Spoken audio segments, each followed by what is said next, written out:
Hello, everybody, and welcome to the newest episode of Pop Talks. Thank you for coming back. I am Andy Foreman. I am sitting here with...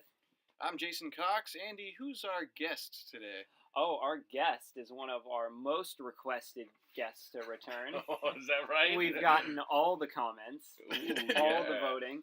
Richard Franklin's back. Hey! Woo! Thanks for having me, guys. You may remember him when we savaged the Dark Tower film. Among other things. By savaged, I it mean savaged described us. Right, yeah. Savaged all our senses. Yeah, I think by savaged we just described it. Yeah, Pretty much. Just lightly described it. Yeah. Well, there's more savaging on the docket today. Because today we're like going where this is going. Today we're going to be talking about our favorite comic book adaptations, our least favorite comic book adaptations, and let's just say underrated ones. Okay. Is that fine? Yeah. Sure. All right. We've done no preparation whatsoever. That's right. We're winging it. Yeah, We're winging all this H. shit. We are winging this shit. So, what do you guys want to start with? Worst, best, underrated. Let's save underrated for last. Okay, so let's start with best because worst is going to be more fun. Okay. Let's start. We want to motivate our listeners to listen longer. So. All right. Jason, since you probably have the shortest list. Oh, of best. Yeah. Wow, I can take that as a compliment, I think. Yeah. Yeah. Best comic book adaptations. Well, one that jumps to mind for me, Batman the Animated Series. Mhm. I'm not going to limit myself to just movies because this is like No, it's everything. It's an adaptation. It's the best animated series of all time. So I don't expect a whole lot of like argument on that front. You're not going to get any. It's just so incredibly well done. It was done during like a very special time for animation. Like Saturday morning cartoons were like had something of a golden age, I think, in the early 90s. And landing Kevin Conroy and Mark Hamill and like so many other like pretty famous people did at least like guest appearances on there. You got John DiMaggio as Commissioner Gordon, and it's just stellar cast.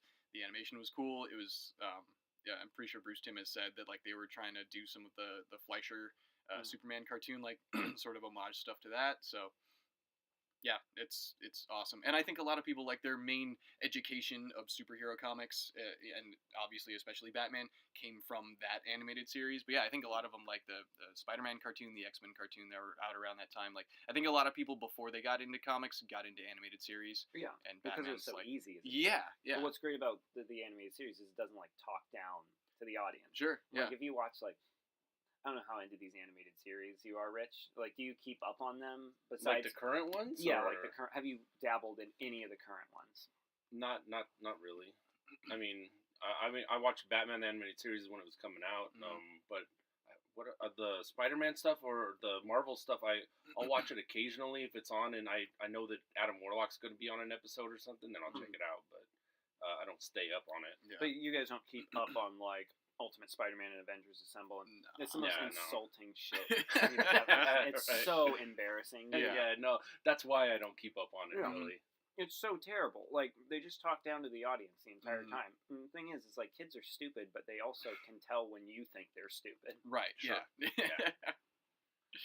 It's an acute observation, because, even if you're stupid, you can usually tell if someone thinks you're stupid, too. Yeah, so when you watch, like, Ultimate Spider-Man, and they're just doing these terrible, like bottom of the barrel, like Deadpool jokes, you know what I mean? And you're like the very bottom of the barrel, like whatever miniseries with Deadpool came out where he fights Who Gives a Shit, and it comes out for a trade and it's like $12.99 or something. These jokes wouldn't even make it into that. Yeah. Jerry Duggan has standards, man. Like, they're awful already. I don't know. I haven't read any of them. I don't know.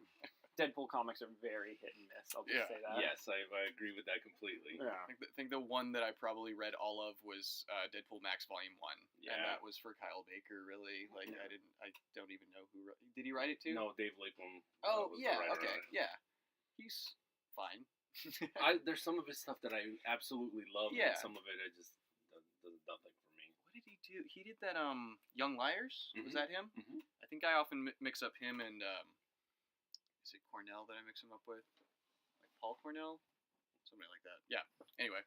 Yeah. I've read very little of his stuff, but yeah, I definitely enjoyed that. It was pretty good. Hydra Bob. Stray Bullets is a favorite. Oh, okay, yeah. Oh, that's right, yeah. That's where I keep seeing his name. Yeah. Dude, he's been doing that for ages. Yeah, it's been forever. Yeah, well, there's like a 15-year gap between issues okay. at one point too, though. I see. So, nice. yeah. And he picked it back up though. Yes, he did. That's longer than like Planetary. Yeah, it was. Do you have any others that you think are the best, or Best? is that where it begins or and ends? Shoot, yeah. I mean, that's Batman animated series is awesome. I know you have a soft spot for Sin City. Oh You yeah, can say it. Sin City I think is really great. I think it's just different from like most other adaptations because it doesn't do much adapting. It really just takes the page and makes it into motion on the screen, and that's unusual. And especially because most of the time, if it's like a superhero, there's like decades and decades of material that they have to sift through and then like try to distill it into a film. Whereas with Sin City, you don't really need to do that, so you can just take what's in the book and turn it into a movie and you're done. You don't need to make it any more, high concept or any more accessible to all audiences or anything like that. Like they just took what they had and worked with it. So yeah, I think it's really great, but I even hesitate to even call it a adaptation. They just kind of translated it to the screen. It's almost like a motion comic, but good. Like a Spirit movie. Yes. No, we'll get to that. Yeah, We'll get to that. That's definitely not in the best. What did you think of the second Sin City movie? I didn't like it as much. Yeah, me neither. Yeah, I mean, Eva Green gets naked in it a lot. Right. I mean, like every other movie she's been in, just about. So. Yeah, but I've seen the GIFs, but I haven't seen the movie. Yeah, the movies. Yeah, well, and the bummer about the movie is Rich like is on a few cracking up fronts. Well, which GIFs are we talking about? Eva Green. In that movie, or just all of her? Just generally. Just generally. Okay, But that's what I was wondering But about. believe me, in particular, Sin City 2, Right. I've seen every GIF. Literally everyone. Like, I've consumed everything. Like, that. Except the actual movie itself. Yeah, except Well, I'm not going to fucking watch the movie if I've seen the best I'm parts. gonna spend 2 hours searching for these instead of actually watching the film for the 87 minutes that it actually lasts. I'm not going to waste my time if I've already seen the best parts. Yeah, I mean, it's I'm not going for Christopher Maloney. Yes, yeah. Sin City 2 not nearly as good. It had a few things about it that were like redeeming, but not enough to redeem it as a whole. It shouldn't have happened, I don't think. Yeah, I mean, I basically agree. Although, I mean, it was hard while I was watching it. I didn't understand why I wasn't enjoying it because I like the comics it's based on. Yeah, just fine, and it didn't seem like there was anything different as far as the way they made it, but it just didn't work. Yeah. For some reason. It may have just been like out of its time. Like it took so much longer. If they had put that out, 2 years after Sin City, maybe it would have struck a lot better. But there were some problems. Like Michael Clark Duncan couldn't reprise his role, so they replaced him with Allstate guy, President 24, and who else? Yeah, evidently not. Yeah. Piece of shit. He's good with his hands though. And yeah, they fleshed out Nancy's character. Like I don't recall any of that stuff being in the comics, and I remember hearing that Miller was going to write new stuff for that movie. Right. So I think that was a big chunk of it. What that was. Yeah, that might be the answer to my question right there. It may be. Yeah, that's my best guess. Because she was just. I mean, that's cool that they put Jessica Alba in it more, and they decided to give Nancy a little more to work with. But I didn't need that, and it wasn't very good, unfortunately. Right. I just had to write Frank Miller dialogue. This city is a whore. Yeah. She sweats vodka. She begs to be raped or something. Like, that's what it is. Yeah, that's all it like is. Frank Miller. Right, Miller. Yeah. Are you quoting? Or? Frank, is that you? Yeah.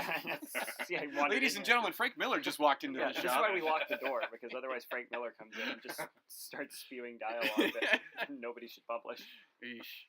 But that sounds exactly like Frank Absolutely, Miller. Absolutely, yeah, it really does. My city screams for me. Like, okay, like there's only so many analogies about the city being a hooker you can make before I'm like, all right. He can make a lot of them though. Yeah, it's true. He's got his fucking notepad. And he's just like, it doesn't even have to be the city. It can be, the boy wonder with his quick little hands and stuff like that. Oh my god. This time I'm kind of winking at it. It's like not everybody knows what I'm talking about, but you know what I'm talking about. Jim Lane's like, oh god, why do I have to draw this? Be a comic book writer. Be a comic book artist, Jim. It'll be fun. You just imagine. You won't have to. Mr. Lee, we've noticed that in your search history you have little boy hands. You're gonna have to come down to the station with us. Hey, they got you too, Frank? Oh, I'm pretty much always here. I'm in and out of here all the time. If it's not for hate crimes, it's for... This precinct is a whore. Just waiting to be fucked. And I will do the fucking... My holding cell is the town bicycle. God, God, we just wrote a Frank Miller graphic novel. I know, right? Just banged it out for him. Vertigo, hit us up. Why? How can he not put out a comic on time? Like, it's the easiest shit on the planet. Oh my God, I'm looking forward to that Carrie Kelly spinoff. I was just gonna say, like, I feel like we should write our own, like us imitating him and publish it ourselves. That's a whole episode of Pop Talks. Is just we write a Frank Miller comic. Yeah, Frank Miller episode. I just thought of something. We should have special episodes of Pop Talks where we write a story the way like a certain writer would write a story. I mean, and see how close we can get to it. But how long is that list of writers that we could imitate? Because I've got Frank Miller, Mark Millar, maybe. Probably. I could probably fake probably Mark. All you got to do is have a lot of like sex and over the top violence. Yeah, just like shocking, quote unquote. Yeah.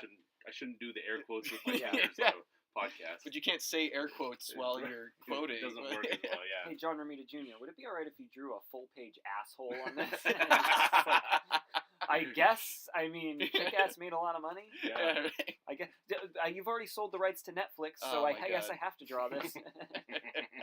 Full page asshole. I feel like Mark Miller would save that for him doing like putting Ego the Planet in something. He's like, well, nobody's ever addressed how Ego the Planet shits, so just a full here asshole it is. as a volcano. It starts as an innie, and then it becomes an outie. So as it prolapses. Yeah, exactly. Is that gonna? And they do it in the Watchmen 9-panel grid. So God as damn it it. prolapses out, and then it prolapses back in. Ooh. Poor Dave Gibbons. I wonder if Kurt Russell has that in his contract for reprising his role as Ego. Is that part of his 3D motion capture that he's gonna have to do? They're gonna put little ping pong balls all around his rectum. All right, we're gonna need you to bend over. Yeah. Squeeze. Wait, what? And loosen. You start screaming like he does at the end of Death Proof. Ow! Watch it, my asshole's prolapsed. Ow! Oh! Oh! Oh, it's like a loose sock. Motherfucker! Yeah. Rosario Dawson is Claire Temple. Yeah. With a full axe kick right into his face. Yeah. Well, into his volcano asshole or in his Into his face? volcano asshole. She gets a hold of some of Ant-Man's technology and grows herself to like almost planet size, like big enough that she can still stand on there, but her doing a little kick to it actually does some damage. This anus is 100% prolapse proof, but in order to get the full effect, you really need to be eating my diet.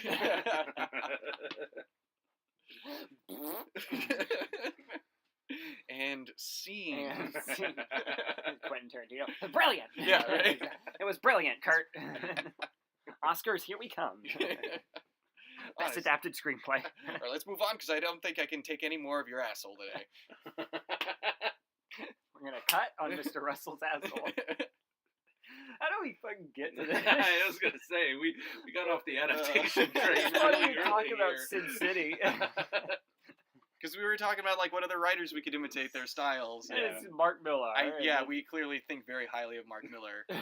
I've bought so much of his shit, and yet I don't have any problem picking on him a little bit, poking some fun at him. Could we do? What other writers could I imitate? I'm just gonna stare at this wall of graphic novels. Yeah, right. Like who's really distinct in their style? I mean, you could do Alan Moore, just have a shitload of text all over the place. Yeah, Perez, George Perez. Yeah, he tends to really pack in the words. He certainly does. Alan Moore, boring. I mean, if you do Bendis, you've got to put in a bunch of double dashes, because that's like his favorite trick is a talking head, and then the dialogue next to it has like double dashes every 6 words. How about Garth Ennis and I just insult religious people for 22 pages? Yeah, that could work. It sounds like you got him down already. Yeah. Yeah, if you're gonna do Morrison, you write the story linearly, but then you take all the pages and you throw them in the air. William Burroughs that shit. Yeah, and then when you pick them up, you just put it in that order, and somehow it's visionary. All right, I think we got a thing here. Yeah, this could be a thing. Tune into the next episode of Pop Talk. Where everything gets turned into a whore as we imitate Frank Miller. I wonder why we've had no female guests on this show. Do you have any favorite adaptations, Rich? Or like off the top of your I mean, head? off the top of my... Well, I mean, the Logan comes immediately to mind. Oh, yeah. You stole mine. Or Winter Soldier also, as far as the Marvel movies go. Yeah. I'd put Logan a lot higher than the Winter Soldier, but I love the Winter Soldier. Yeah. Logan's fucking perfect. Yeah, it kind of is. Logan is like on every level, like just top Amazing. to bottom. One of my favorite movies. Yeah, it's like Little Miss Sunshine, but with Wolverine in it. And claws and killing people. Decapitations. Yeah.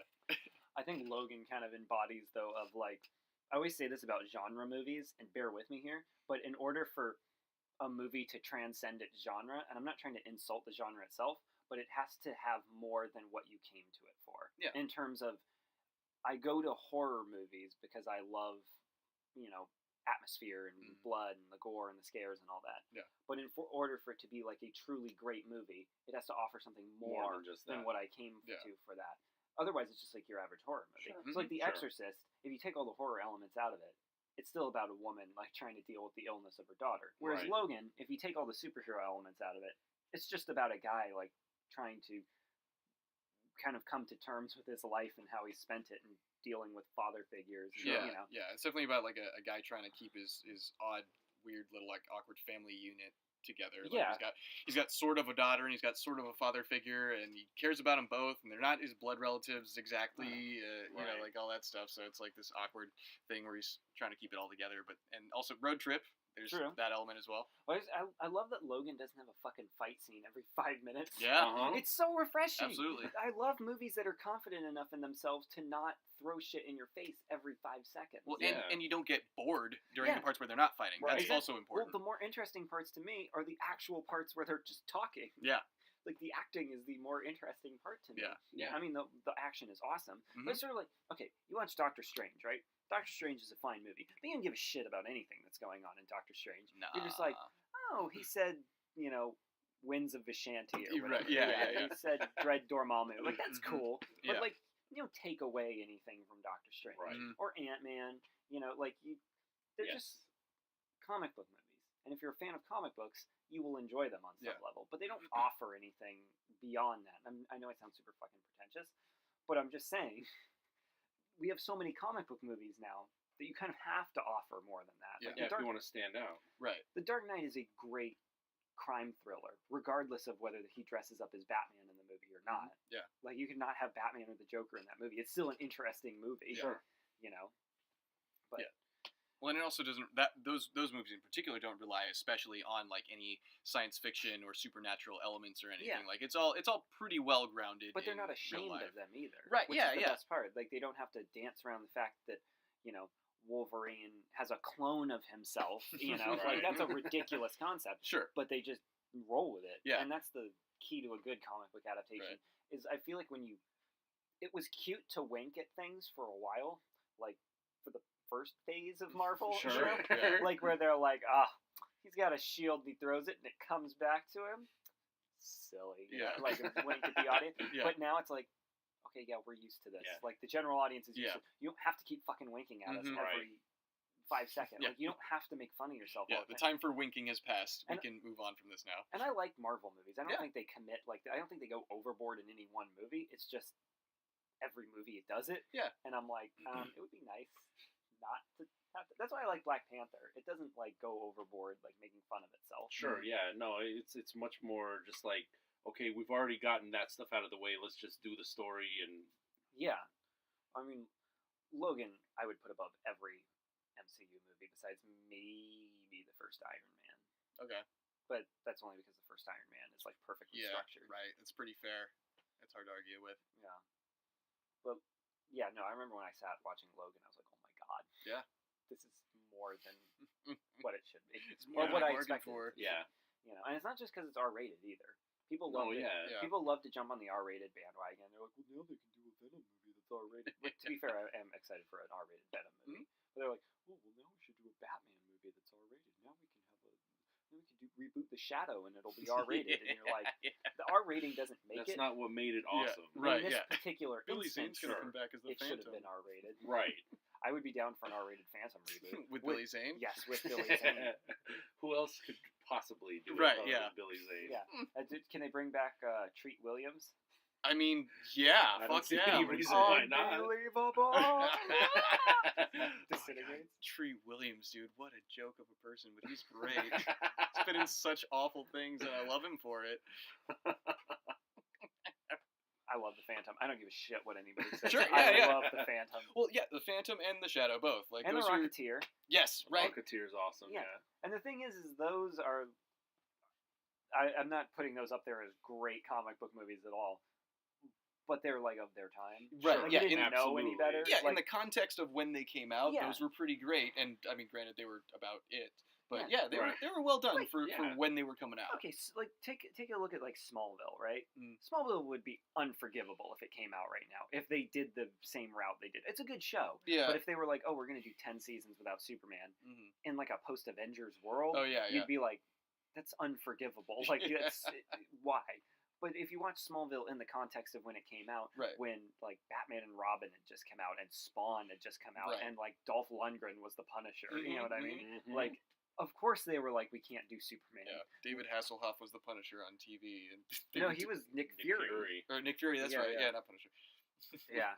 And then, like, Lois and Clark had just ended and stuff. You're like, of course they couldn't do it. Like, you have to look at it in context. Right. But I'm looking at a lot of the movies that are coming out in the context of they're coming out now. Yeah. And they're not, like, evolving anymore. Right, yeah, and that's the thing to kind of look back on is, like, over the years, we've been kind of waiting for a time when audiences were ready to, like, accept these movies as not just silly, but, like, something that it's, like, you can buy into. It means something. Yeah, it's something that you can believe what's going on, and you can actually do something kind of fun with it. You don't have to spend most of the movie getting the audience to suspend their disbelief that, you know, this guy who's covered in blue fur can teleport from one place to another. Yeah. Like, that's not the key thing about it. The key thing about it is, you know, whatever else about his actual character having an arc. Well, what I love about science fiction is that it can draw parallels to real life. And if you do that properly, then the science fiction elements don't seem so absurd. Right, they're not as fiction-y. Yeah, exactly. Yeah. It's like, I believe it, for the first time I watched Arrival the other day. Oh yeah. I don't know. Have you guys I just watched it for the first time a few months ago. So it's fucking brilliant. It's amazing. It's a great movie. But they draw parallels between the aliens and like real life international conflicts and stuff to the point where you're like, oh yeah, I could believe this. It's not just aliens zapping people with rays. And that's the thing is you can't just have comic book movies. And I love all comic book movies. I'm a all. Well, not all. I love the genre. Is what I'm saying. Okay. But in order to really make something that's gonna, because people aren't gonna remember these. Right. But yeah. A lot of these, because there's so many of them. Right. Like 10 years from now, do you think people are gonna look back and be like, oh my god, when Scott Lang threw the Pym particles? No. Yeah. It's going to fade from memory. The ones that are going to last. You know, like, I don't fucking remember all the Friday the 13th movies. You know what I mean? Like, they all sort of blend together. These are all going to blend together, too. Yeah. You know? They're not going to be on Turner Classics. Right. Yeah, in 10 exactly. years. They're good. Sure. They're good movies. They're fine. You know? But it's like the way the Rocky movies blend together. Right. Those are good movies, but, like, only the first one, like, really transcends and becomes, like, a film. Yeah, like, you know, like a real... that people want to rewatch. That's about something, Right. you know? And that's, like, Logan is going to be remembered, I feel. Yeah. You know, The Dark Knight is obviously remembered because it's a fucking brilliant movie. Right, yeah. Well, I don't know what you guys, I'll get your take on this, but, like, do you think that maybe part of, like, why so many of these good, not great superhero movies are coming out, like, do you think that maybe that's, I don't know if it's intentional or not, but, like, if you've got a bunch of them that kind of blend together and then you've got a Logan that pops from that background, like, it's almost beneficial to the genre overall. You know, because you've got all these, like, okay movies. None of them are, like, just so awful everybody hates them as far as the MCU goes. Yeah. But you've got these few that are, like, they really stand out. Like, some of these are actually really great. Like, True. I can see how that sort of is a benefit to it overall. Like, granted, it'd be nice if every single one of them was great.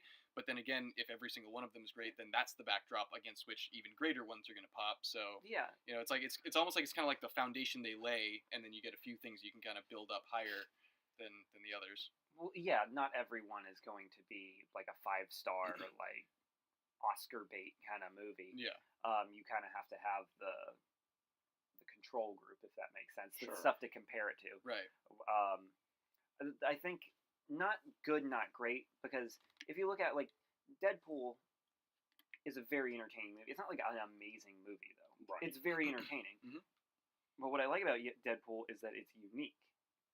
A lot of these aren't very unique anymore. Right. They're kind of just the same. Right. You know? And that's why I feel that even something like New Mutants, it's going to be a horror movie. Yeah. And I know I go on and on and on and They'll have the New Mutants, but I'm like, oh my god, they're trying something new. Yeah, like they're gonna differentiate themselves. Yeah. It's not just gonna be the same story structure over and over and over again. But I kind of wonder, like, if it were possible for there to be only the first Iron Man, only Captain America Winter Soldier, only Logan, like if none of the other movies that were in between there that were fine, yeah, but like if those didn't exist, like I don't think they would pop as much if you didn't have those, like you said, the control group to compare them to. Like you kind of have to have the fodder out there, and then it's like, oh wow, this one really stands out amongst these other dozen that came out that year. That's true. I guess it's like when a really good Western comes out, it doesn't pop as much as it should, right? Because there's no Westerns around anymore, so people are like, oh, there's a good Western, but they don't realize like how much better it is than it could have been. Right, yeah. You put out 2 or 3 average movies that happen to be Westerns, and then you have one that's really good. Yeah. People are gonna be like, man, that movie's really great. But if it's all by itself, I just don't expect it to I don't know, draw attention or be as notable to the general audience. Well, yeah, and not every single character is going to give you the same kind of storyline. So you can't. That's why when people are like, oh, we need to Nolanize this, I'm like, really don't. The Guardians of the Galaxy movies are for I'm not saying they're as good, but they are for the Guardians of the Galaxy what the Nolan movies were for Batman. Like, this is the best interpretation of these characters you could make on live action. Oh, yeah, you know sure. what I mean? Yeah. Like, but they're goofy and fun, and they're like kind of like another Star Wars. Like, that's what these are supposed to be. Right. Batman, on the other hand, should be like a crime thriller or like a neo-noir detective story. Absolutely. You kind of have to work within the parameters of what the characters give you. Right. Like Logan, obviously, Wolverine works as a Western. Yeah. But if they did like a goofy like comedy with it, right? You can't have slapstick Batman. It doesn't. Yeah. Work. You saw Justice League, right? No, I still have not You seen haven't seen Justice I'm not really in a hurry to see Justice League. I haven't seen it either. They have like slapstick moments for Batman in there, and it doesn't work. It just falls flat on its face. It doesn't work, and like I can get if you're like homaging the '60s Batman, but like you can't just drop that shit in out of nowhere. Right. Like you can't have like this guy who in the last movie was like pumping iron and he was like throwing tires around. Hitting tires with a mallet. And he had like weights chained to his waist, and he was getting ready to stab Superman in the heart. And then all of a sudden, you have him making these jokes about like, "I do not like you." That's a joke in that movie. Yeah. I mean, that's as awkward as in Batman v Superman when Wonder Woman shows up, and the whole like, "Oh, I thought she was with you" or whatever. Like that's so out of place because. Yeah. For the last 89 minutes, I've had 0 things to laugh at, and now you say something, and I'm like, it's just awkward. It's not even funny. Yeah, it just falls flat, and the fact that they used it in the trailer and stuff, it's just like, no, don't do that. Right? If you're gonna be dark and gritty, just stick with dark and gritty. And that's the thing is like, there's not one person in this world that wasn't gonna go see Batman versus Superman. Right. It was going to be huge. It fucking tanked because of word of mouth. Because it was almost all entirely attributed to the opening weekend of how much money it made. Sure. It really didn't have any legs as a film. It's because nobody liked it. Right. But if you just commit, and look, I'm not saying like Zack Snyder would have given us like Citizen Kane of superhero films, but if you would have committed to the dark and gritty, and you would have just worked with that as opposed to just trying to throw everything in, it would have been better. It would have been better because it would have been something. Yeah, and see, the way that sounds to me, that sounds like executives getting their dirty fingers in there and like too many cooks in the kitchen kind of thing. Like that sounds like him getting notes. Yeah, I would expect that his vision would have been dark and gritty, and they're like, yeah, but everybody's laughing when they go to see Marvel movies, so like make it a little bit funny too. Yeah, like I feel that's what that sounds like to me. I have no idea what actually happens, behind the scenes with these movies, but that's what that just kind of sounds like to me, is like him being forced by his the people paying him, to deviate from his original ideas. True. Can I say one of my favorite superhero movies of all time? No, please do not say it. Spider-Man 2. Well, what? Sam Raimi, Spider-Man. I recognize that the third one is not great, but just as a whole, that franchise I love. Yeah. Did they make 3 of those? Was it? Yeah, they did. Sure did. But Spider-Man 2 is perfect. Like it's been a while since I watched any of them, but like after I saw Spider-Man 2 in the theaters the first time, I was almost in tears because I was so in love with that movie. Yeah, and I will say that I would say those are still the best adaptations of Spider-Man. Perhaps they're not the most comic accurate, but in terms of as a film, here's what we have. Here's how we're going to make it into a film. That's the best you could do with Spider-Man. Just because he doesn't have web shooters doesn't mean it's not a great adaptation of Spider-Man. Sure, that does still grate me, but yeah. But you get my you get my point. Yeah, that's small potatoes. It's not a big deal. He still shoots webs. That's what's actually important about the character on that level. I'm always up for filmmaker interpretation because chances are they kind of, for what they're making, it's the best decision. Maybe not for the comics, but the comics will always exist. Yeah, right, exactly. Yeah, and that's one of my favorite things is when like the upset comic nerd comes out of the movie. He's like, well, that was nothing like in the comics because in the comics it was like that. Yeah, in the comics it was like that. Right. This is a movie. You just went to see a motion picture. That's different from comic book. You might have noticed the difference in you not sitting there holding a book. Yeah, this character that I love was adapted pretty damn near perfectly. That's the end goal to me. Right. You know what I mean? I mean, granted, if they deviate way too far, like we saw that with like Fantastic Four 2015, where it's like it has almost nothing of what anybody wanted from it. Yeah. That's deviating a little too far. But again, there's limits to everything. Yeah. But Spider-Man 2, and I love Spider-Man 1 as well, but Spider-Man 2 is the best example of what he did. It's like a great young adult story. But not young adult like the Hunger Games, just like young adult Twilight. like that part of your life. Yes. Like, it is one of the best movies about your early 20s, like college years, ever. I would put that with all those other, like, John Hughes movies and stuff. Like, that goes with it. It's a great movie about young adulthood. Just because he's not worrying about who kissed who doesn't mean it still can't address issues that young adults face when they're in their 20s, in their early 20s. Sure. You know, like, we were talking about this even before we started recording. You guys are going to make fun of me for this. But when he starts losing his powers, it's a great parallel to, like, when you get sick, or, like, when you're getting really stressed out over finals, and you got to go to work, and people won't stop texting you, or, like, and you're going and going and going, and your immune system goes down, and what happens? You get sick. And you're sick over all spring break because you ran yourself ragged during finals. Right. You know? That's like a great parallel to it. You know, and they don't need to spell it out. Right. It works. You know, they just show it. Right. You know? And then you decide you're going to be Andy no more. And you just do I throw your Superman your t-shirt hoodie in the trash and you walk away. My H.P. Lovecraft hoodie. Yeah. You just start reading, like, I don't know, textbooks or encyclopedias or something. I delete all the pornography off my laptop. I'm Andy, no more. In fact, I should probably just sell this laptop. It's all I use it for. It was podcasts and porn. Yeah. P&P. Yeah, P&P. Classic P&P. Yeah, it always bothers me when comic book fans complain about the character not being exactly like they wanted to, because anybody who's been a comic book fan for more than 3 months has had their favorite character written in a comic book the way they don't want it written. Yeah, that happens absolutely. all the fucking time. Yeah, that's how this shit survives. Exactly. It's open different to interpretations. Yeah. Yes. You mean to tell me Swamp Thing isn't gonna be Alec Holland anymore? Yeah, what a load of bullshit! Yeah. Alan Moore ruined it. Yeah, right. Exactly. Yeah, exactly. So, I hate when fans of anything hold it so close that the people who are making it are not allowed to stretch themselves creatively. You know, you see this a lot with Star Wars. No matter what you do, people are going to hate it. Yeah. Sure. You know, so just do whatever the fuck you want. Yeah. You know what I mean? Right. And another thing is, I mean, probably maybe more so with comics than with Star Wars, but like a lot of times those fans, it's like they don't recognize or they forget the elasticity of these characters. Like they've been around for so long and they've been in so many different backdrops and done so many different things and had different iterations.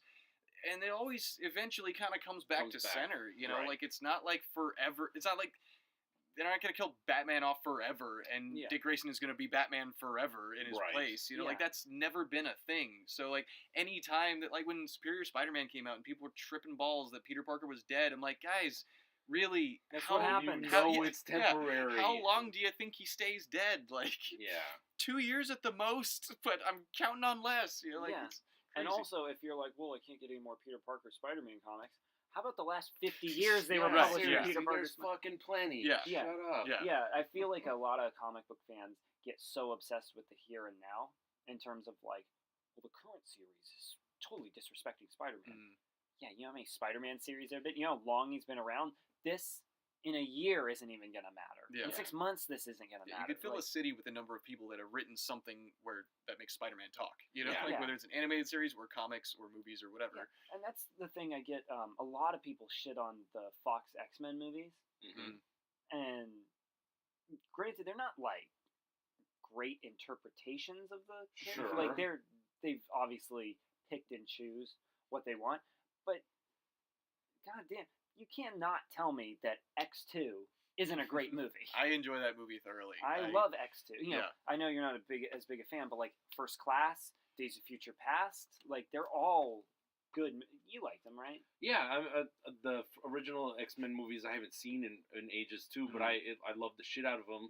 When I watched them, they're good movies. And so if people are like, oh, well, you know, Wolverine's not really the leader, Cyclops is the leader. I'm like, okay, well, Hugh Jackman is awesome. Yeah, but in these movies, he is. So get over it. They're great movies, regardless. Yeah.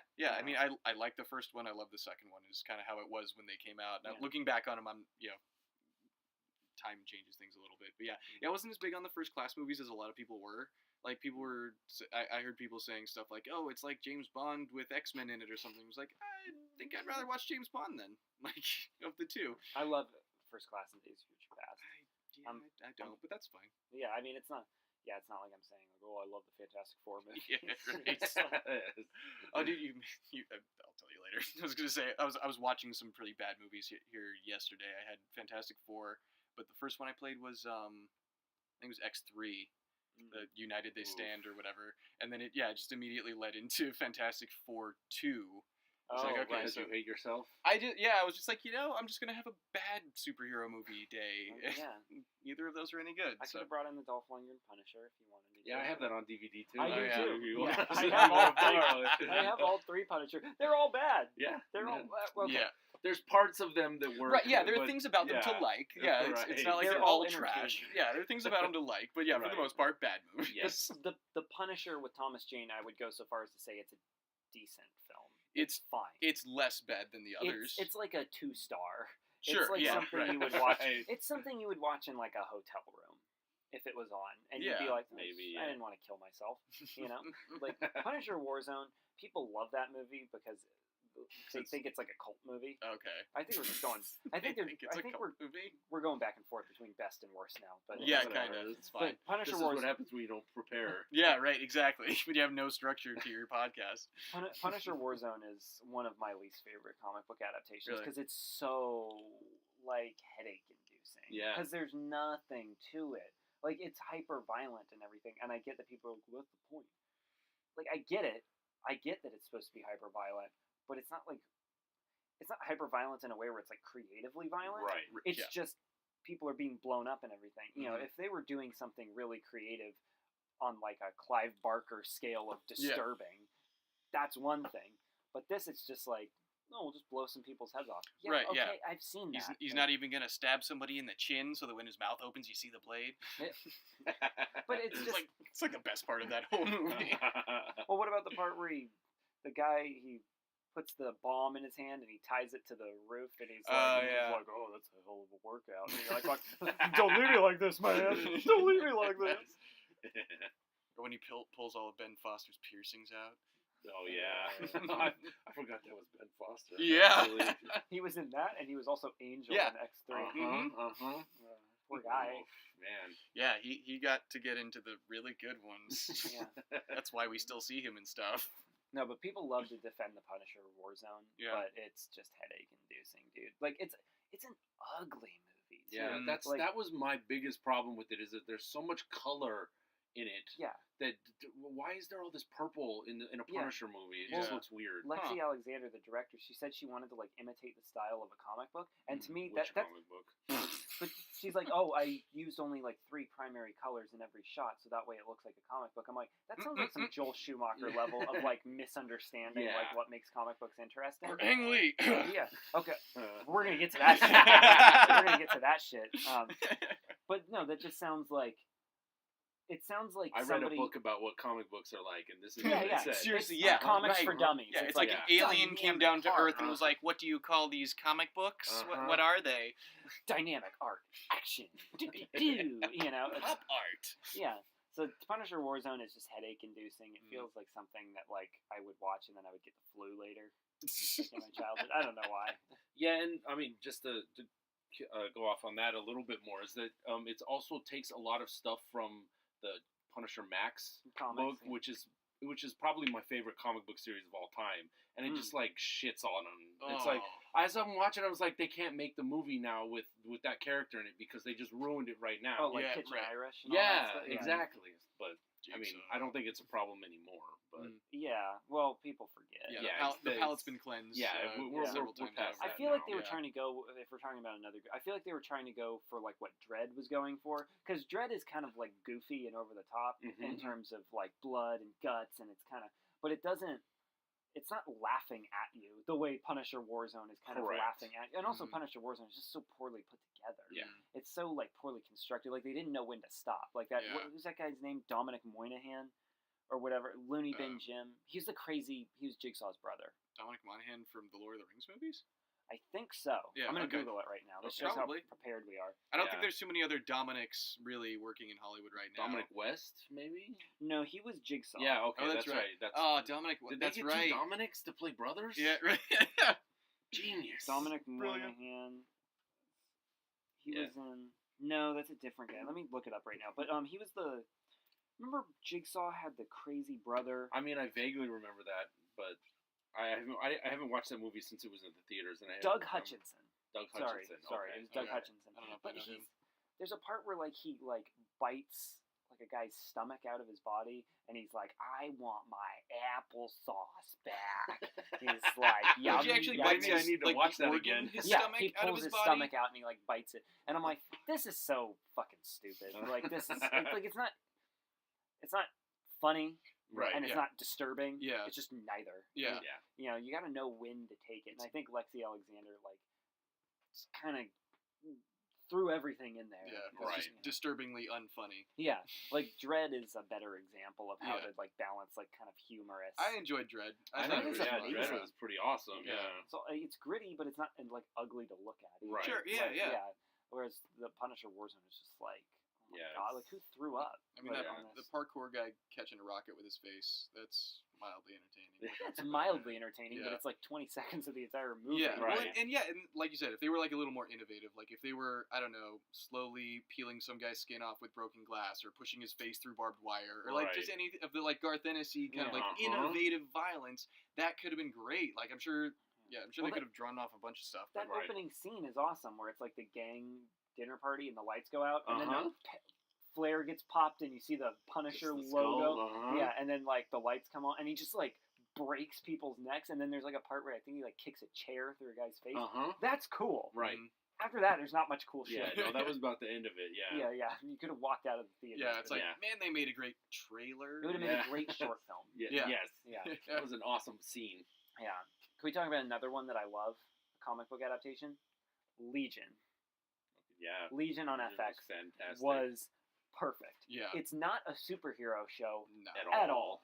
It just tells a story using these characters, Mhm. and that's what's far more interesting to me. Like they didn't have the end where like David Haller like suited up and he like Yeah. put on the X suit and he was like boom, you know. You see his Legion nipples and Yeah. the back of his Legion suit, you know, his little Yeah. leather ass and Yeah. everything. What should we call you? Well, you have multiple personality disorder. There are many. Call me multiple man. Yeah. and then of course, see if this were a different adaptation, people would be like, they would have somebody look in the camera and they'd be like, "Oh, that sucks. Yeah, right. Yeah.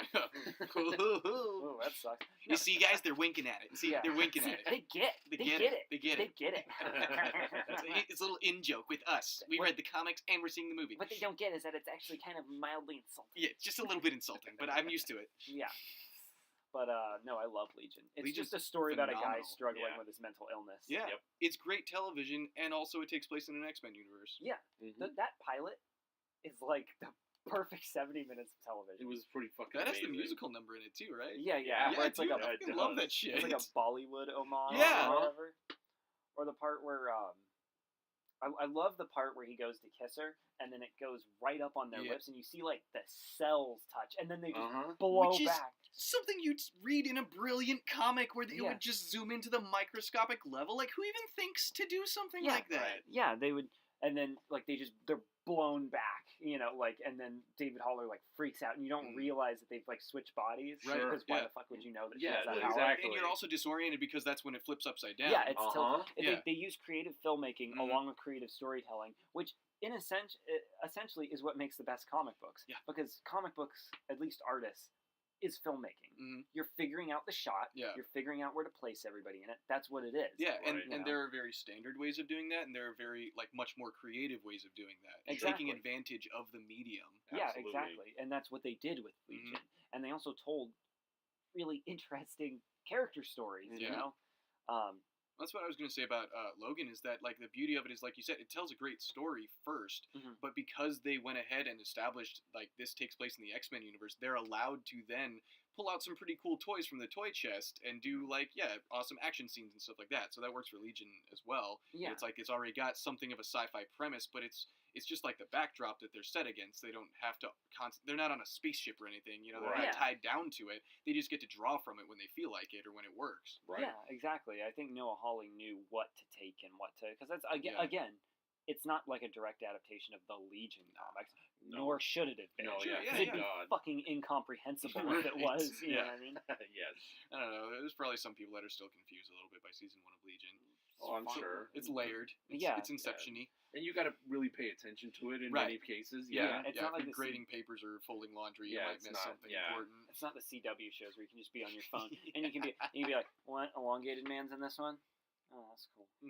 Alright, whatever. I think I watch porn. Or is that just me? I'm pretty sure that's you watching porn while the CW shows are on. Yeah, I don't need them taking away from the experience of the pornography. If you could do picture-in-picture, you would. Like there's a CW show playing within the pornography I'm watching. Like it's on the TV in the background. It's like is that still a thing? Is that still a thing they offer out there in the world? I mean, it's got to be available somewhere. Picture-in-picture.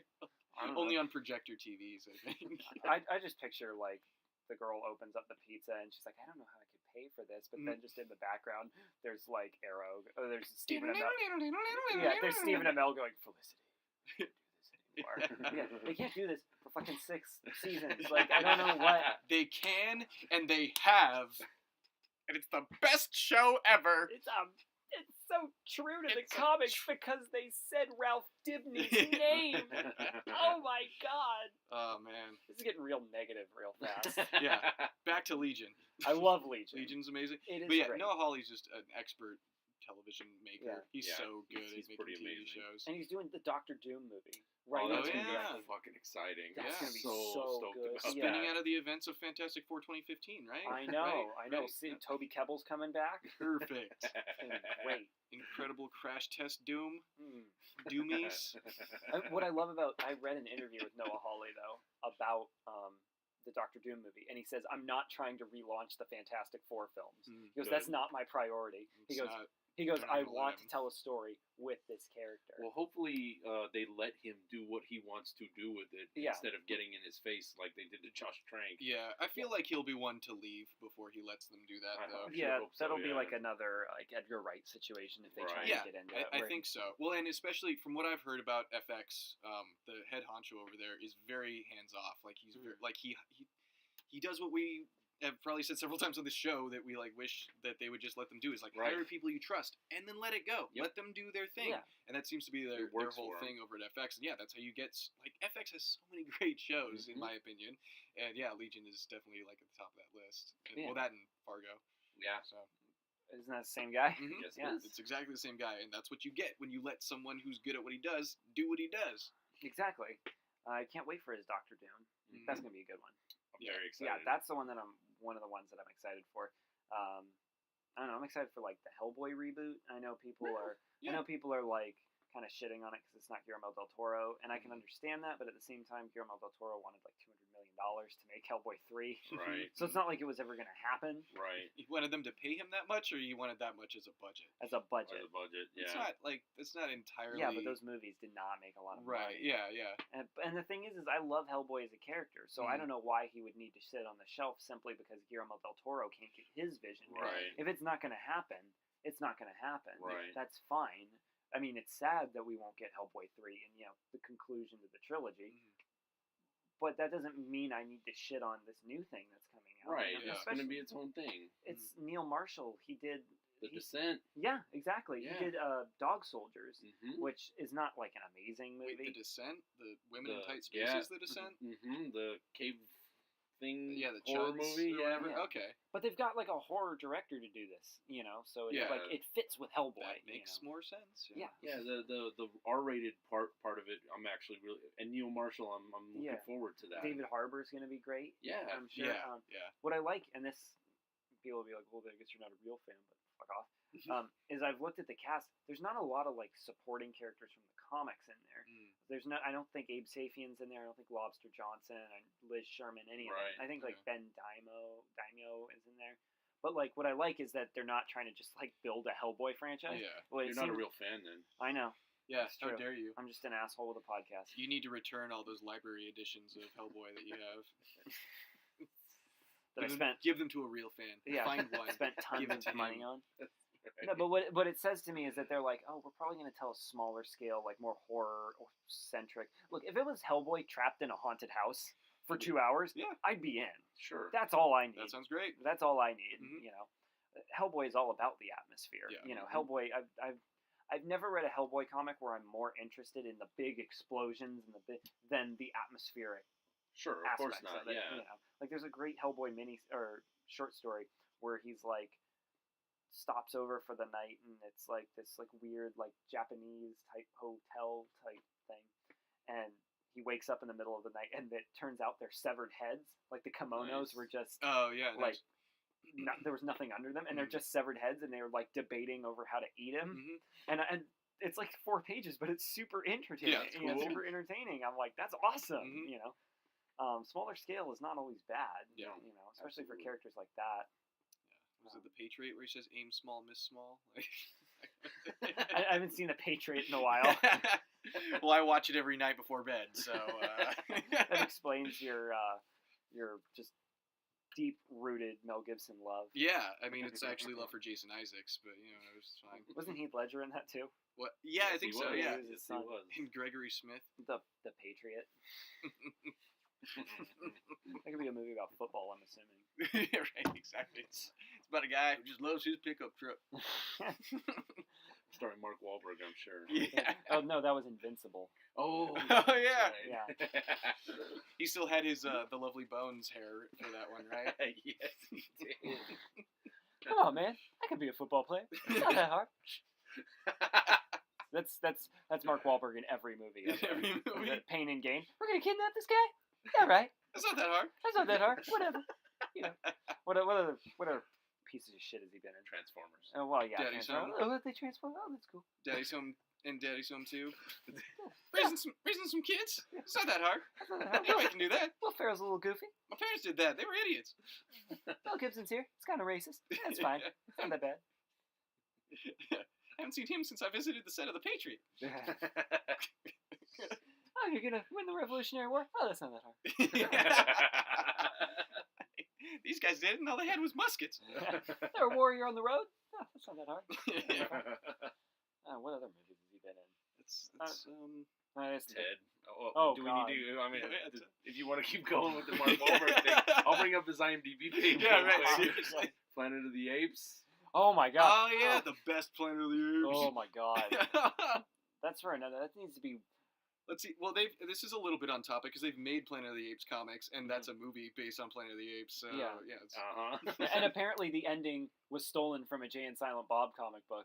Really? Yeah. And then Kevin Smith talked about it, and Tim Burton said, "I've never read a comic book, and I certainly would never read one written by Kevin Smith." Didn't you read any Batman comics? I'm sure. I mean, not that you couldn't tell by watching his movies, but those Batman 1 is great. I like them. Yeah, I like them, but it doesn't necessarily seem like it was made by a comics fan. It's not detrimental to the movie if you're not a comics fan. They're still fine. I'm just saying. Yeah, you can kind of tell. Like, oh yeah, this guy didn't really read. And I'm not trying to say it's an insulting matter, but I wonder if Christopher Nolan is even really a comic book fan. I think he just. I highly doubt like Christopher Nolan goes to comic book stores and like stacks up and he's like, "What's going on in Green Lantern today?" Yeah, I get the feeling. I could see him being a little more into like the more, I don't know, like auteur or whatever, like kind of something that's more groundbreaking. He'll check it out. He probably read Dark Knight Returns. Maybe. Year one probably, because there's a bunch of year one stuff. Year one and like maybe Long Halloween. Yeah, maybe.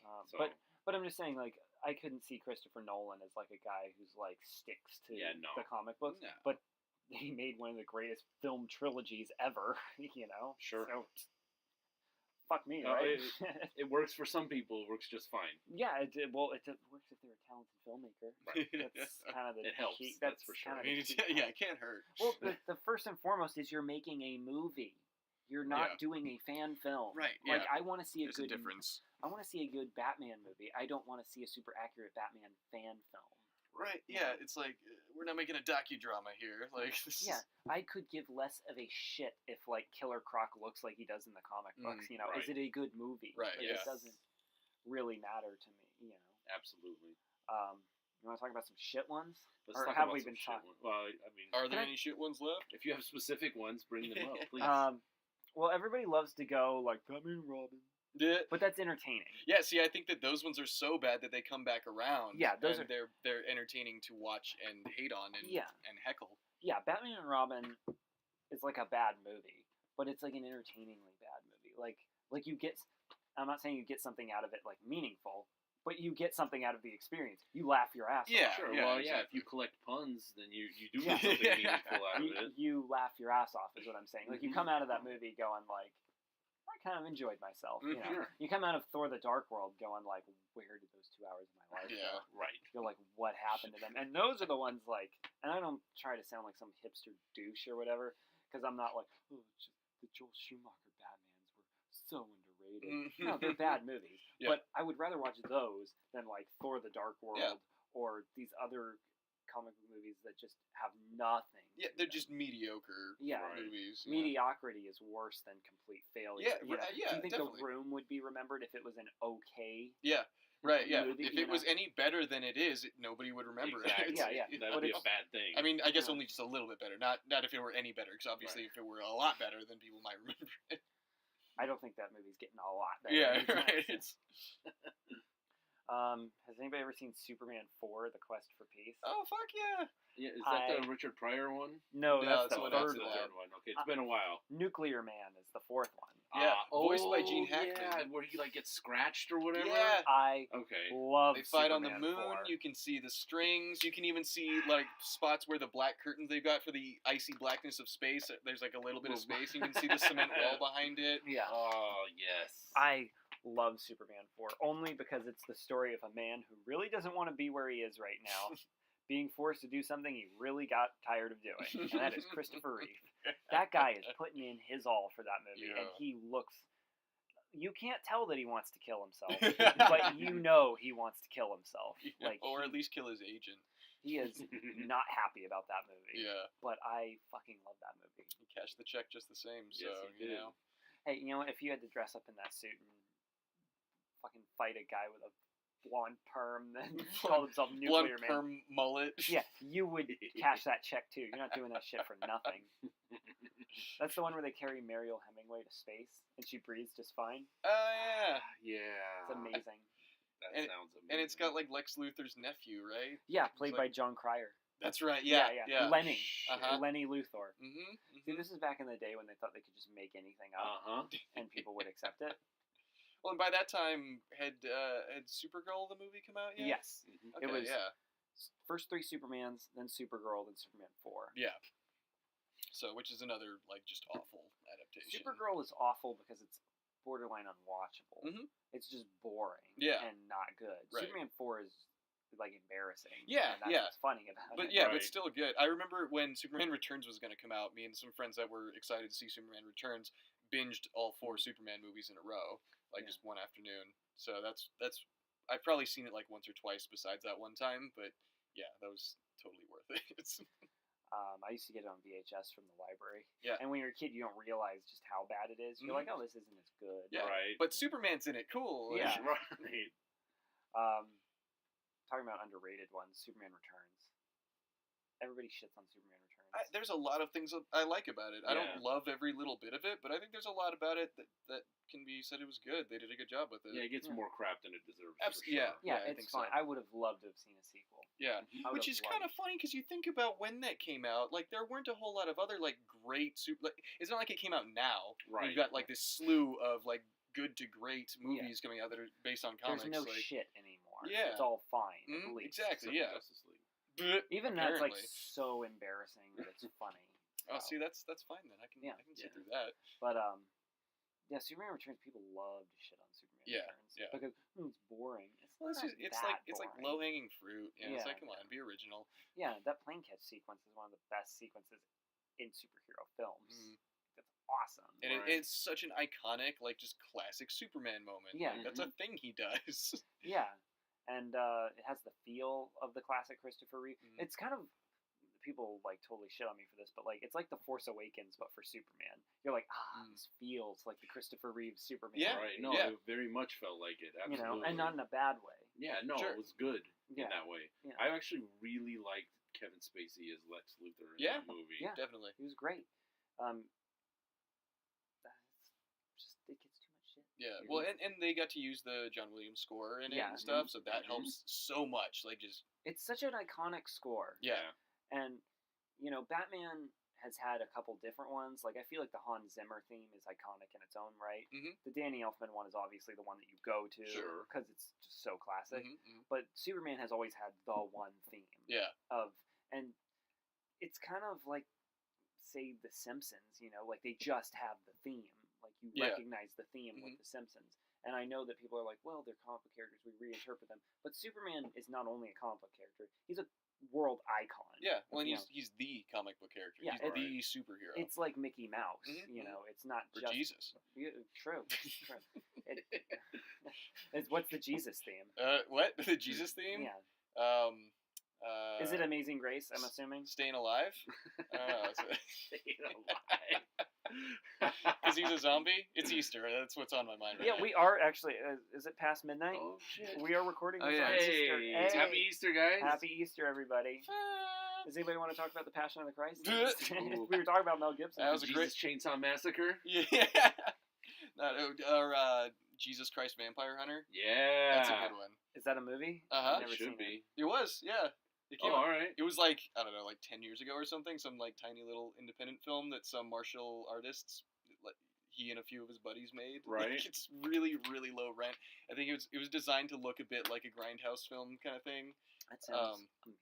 Yeah, it's really entertaining. If you can find a way to watch it, I'd recommend it for sure. Cool. It's probably better than Abraham Lincoln Vampire Hunter. Probably. I don't think I got around to seeing that one though. I So. fucking hate it. Yeah. If you took the slow-mo out of that movie, it'd be like 45 minutes long. Oh, nice. Horrible. I could watch that. What are some other underrated ones? The Road to Perdition.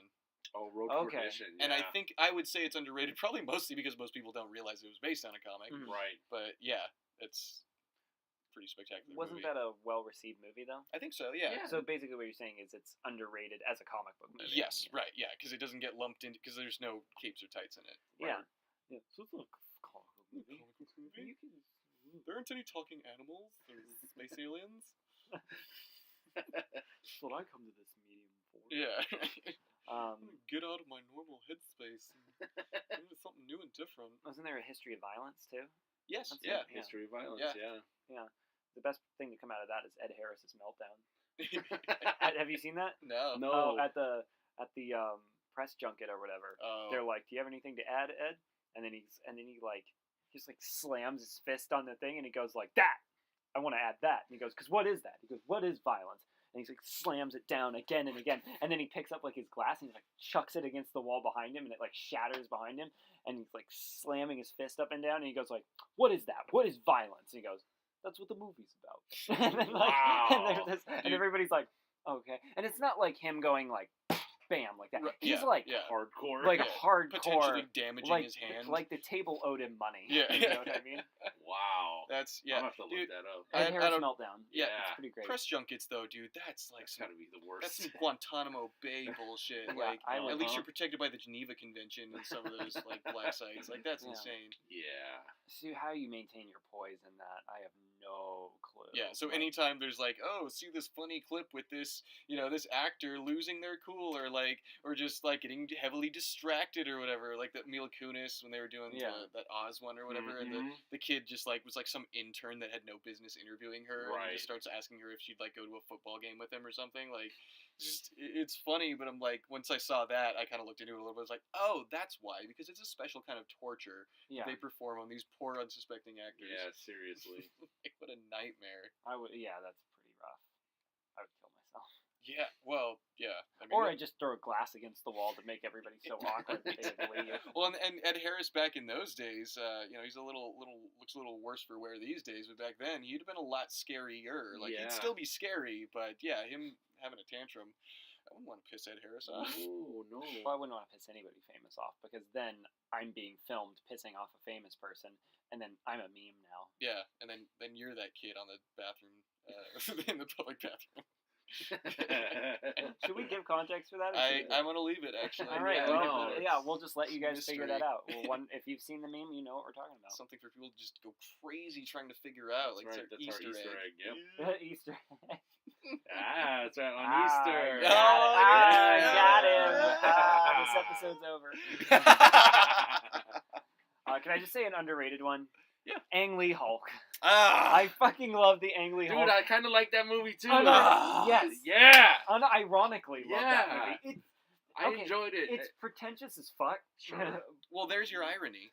with the comic book panels, it's so misleading, but I love... Yeah, exactly. It ruins the whole movie because he's like, you know what they have in comics? Panels. Yeah. You know what I'm going to put in this movie? Panels. Yeah.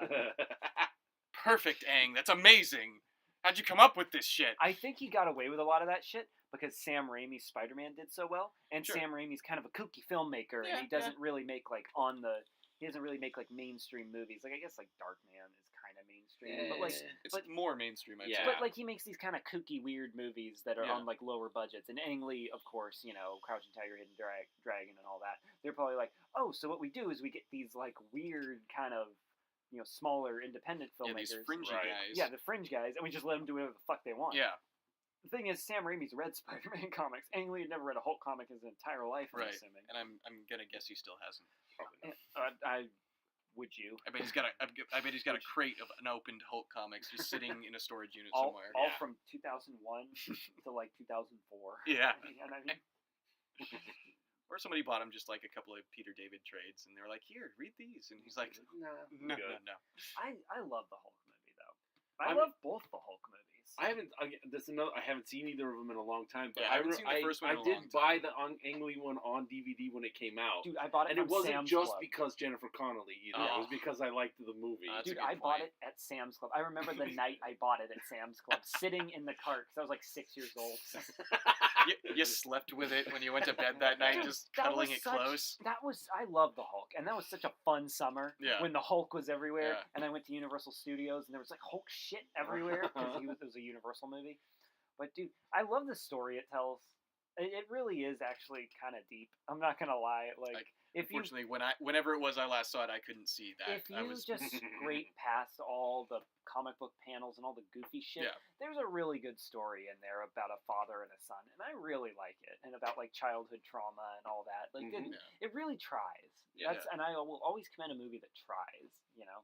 Maybe they could have had him fight a little bit more. I understand that. Oh, he fought. He fought dogs that were the size of Volkswagens. But dude, he fought a giant poodle in a tree. That's one of my more preferred interpretations of Bruce Banner.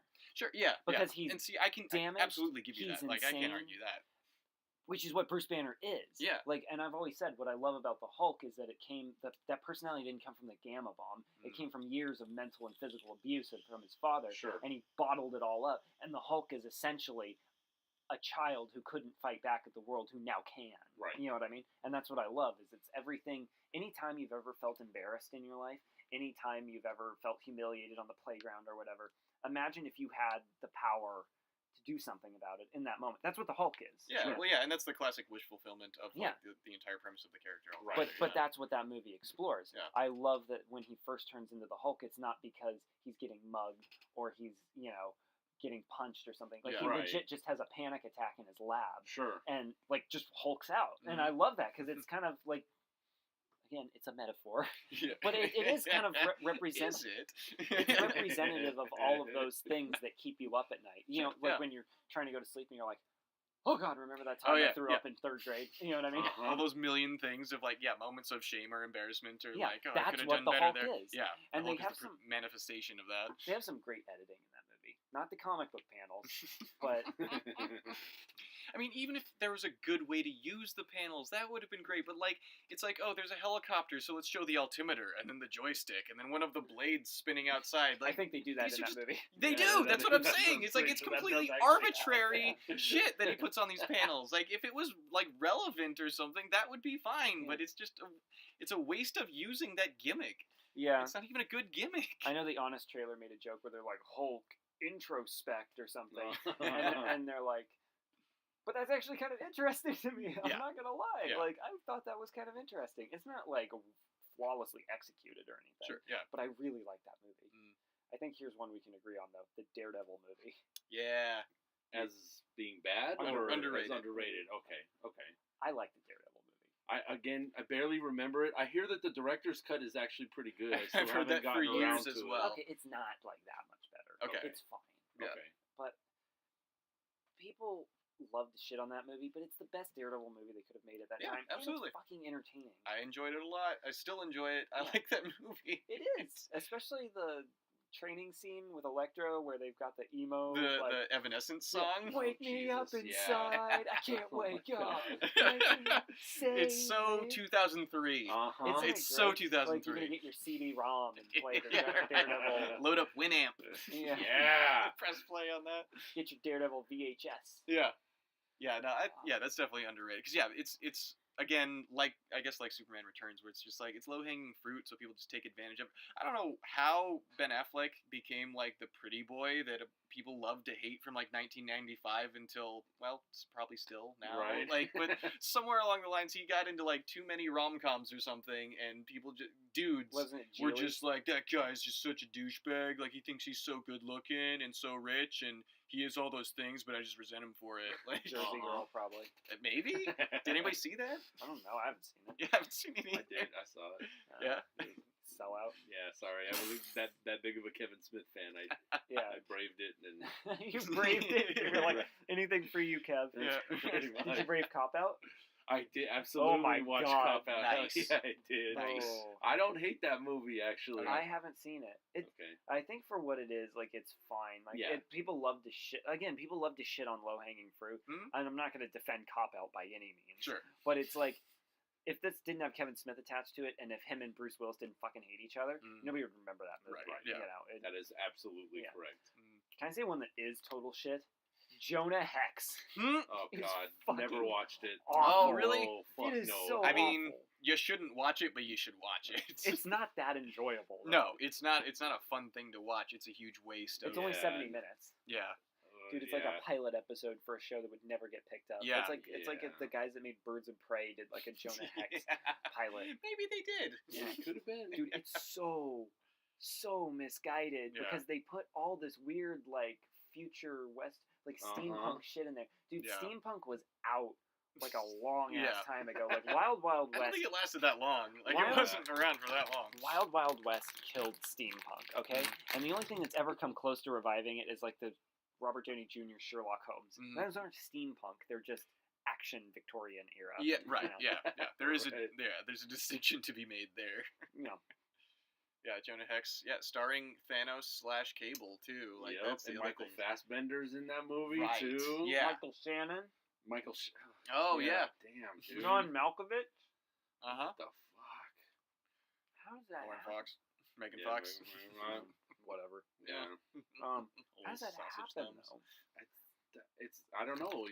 It just does. Well, maybe Maybe that's the one that would have been amongst a bunch of Western movies to make another really good Western movie look better. I think and True Grit came out the same time. Did it? Coen Brothers. True Okay, Grit. so yeah, and that we could even just chalk that up to like when they have like 2 or 3 very similar movies come out, like when Ants and Bugs Life came out the same summer or whatever, like that kind of thing. We're like, oh, this one's a time travel rom-com, and this one's got ghosts from the past and future, but it's a rom-com, like that kind of thing. Maybe it was just that, where it's like, oh, this studio's working on a Western. What do we have? Oh, we got this comic book Western we've been trying to make.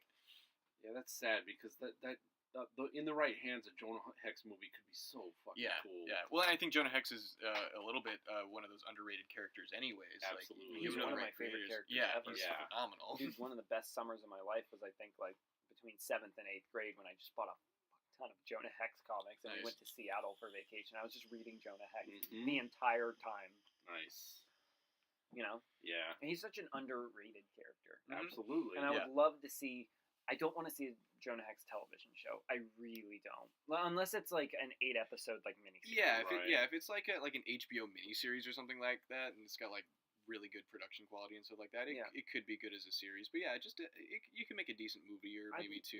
Yeah, I'd love to see a solid Jonah Hex movie. Yeah, that's pretty disappointing that they just wasted that character entirely. Dude, he has like mini crossbows that are like pistols. Mm-hmm. So they have like a pistol handle, but they're a crossbow, and they shoot dynamite sticks. And I'm like, what the fuck?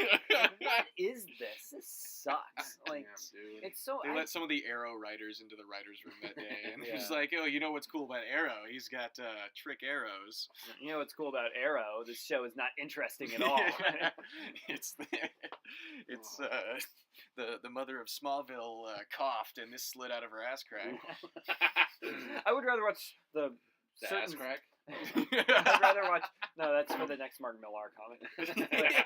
I would rather watch the better seasons of Smallville than Arrow any day of the week. Yeah. Oh yeah. I feel because at least Smallville is of its time, and the story they try and tell is a little bit more formatted for like television. Yeah. In terms of it's like we'll just do a high school drama, but it's got Superman and like it's and also it just reminds me of when I was a little kid in like 2002, 2003, and like Justice League would come on Cartoon Network and Teen Titans would come on, and life was fun. And, I know it's pure nostalgia, but God damn it, like what else is gonna get me to watch Smallville? Kristen Crook, bro. True. Did you hear that? This is random. Did you hear that the stars were part of a sex cult? The stars of Smallville? Allison Mack. Ugh, of course she was. Let me see. I'm gonna Google this just I'm so not I'm surprised. not Didn't slandering. they take all her money and now she's like not doing so great? I'm going to look this up to just make sure that I'm not slandering the good name of Allison Mack. The only thing I remember about her, one of the few things I remember about her was at a San Diego Comic Con there was a Smallville panel and she was one of the few stars that bothered to show up for it. And she mentioned being engaged, and like there was a slow cheer immediately followed by people booing because she was like the eye candy of the show or something, and all these jealous, sad, lonely nerds were just like booing her finding matrimonial happiness. The funnier part of that is that a year or two later, I saw her at another Smallville panel, and she had no ring and mentioned nothing about having a husband. So, I mean, I guess those booing fans got what they wanted. Damn. But wow. Yeah, I think they're both her and Kristen. Is that how you say it? Crook? They're both part of some kind of cult or whatever. I'm not going to look into this. Some kind of cult or a sex cult. I think it's a sex cult. Yeah. One of those is way more interesting than the other. Well, let me see right here. Unless they're like sacrificing like virgins or something. Sex slave cult, which allegedly held people as sex slaves. Oh my god. Wow. Yikes. Good thing I'm not a big fan of Smallville. This just became a very special episode of Pop Talks. Alright, I'm gonna get off this. I really don't. Adaptations. Mr. Foreman, you have to come with us, please. Yeah, that new iPhone you have, you thought it was all secure because of the Apple ID? I finally made my own Apple ID. Hey! Welcome to another level of adulthood. Can I tell that story on here? Because not everybody's heard it. About you buying a phone? No, my Apple ID. That I told you in here earlier for 5 seconds. Can I tell that story? You can approve or deny, I guess. I don't. I didn't tell you the story. It's not my podcast. I don't think I heard you mention it. Oh my god! You told me that weren't you like sharing one with your parents before? Yeah, because I just that's- never got around to making That's all I them. know about it. Okay, so I just a little bit of context. I recently made a Tinder because I'm at that point in my life now where I'm that lonely. I recently made a Tinder. This was a couple weeks ago, and Ladies. what? That's right. What's your screen Ladies. name? Yeah, right. But yeah, go ahead and broadcast it on here. I'm good. Anybody who's listened this far, well, yeah, they're probably just gonna troll you. So yeah, you maybe shouldn't. Yeah, Mike Morano's gonna troll me. He just like uses a Kate Upton picture as the profile pic.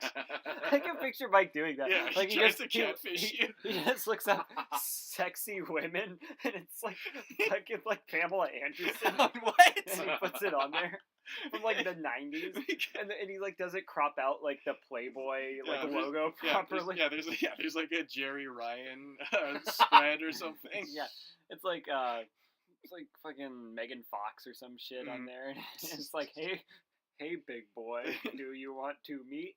Like, but the 2 is a and he uses just the letter U instead of YOU. Yeah. It's like, how do I make this more youthful sounding and What feminine? is this?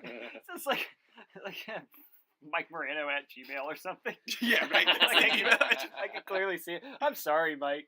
Yeah, enough character assassination. Pop Talks is not I'm a sorry. place for character I'm sorry. assassination. No, but Because you made a Tinder and I made a Tinder. But you didn't have your own iTunes account. I also got a new phone, and I didn't have my own Apple ID because I don't give a shit about the cloud. I don't give a shit about the apps besides like my social media apps, which I downloaded like 5 years ago when I got my other phone. So I logged into my parents' Apple ID just so I could have access to an iTunes account because these are all free apps. Sure. So I was just downloading them onto my phone. Right. What I didn't know was that they would also download onto the master device, which happens to be my father's phone. So the next morning, I was shaving, and they're in the living room, and I hear... You hear your mom screaming at your dad, why the hell do you need this dating app? No, I hear my dad go, "What's Tinder?" Like that. It, like because his voice will get all...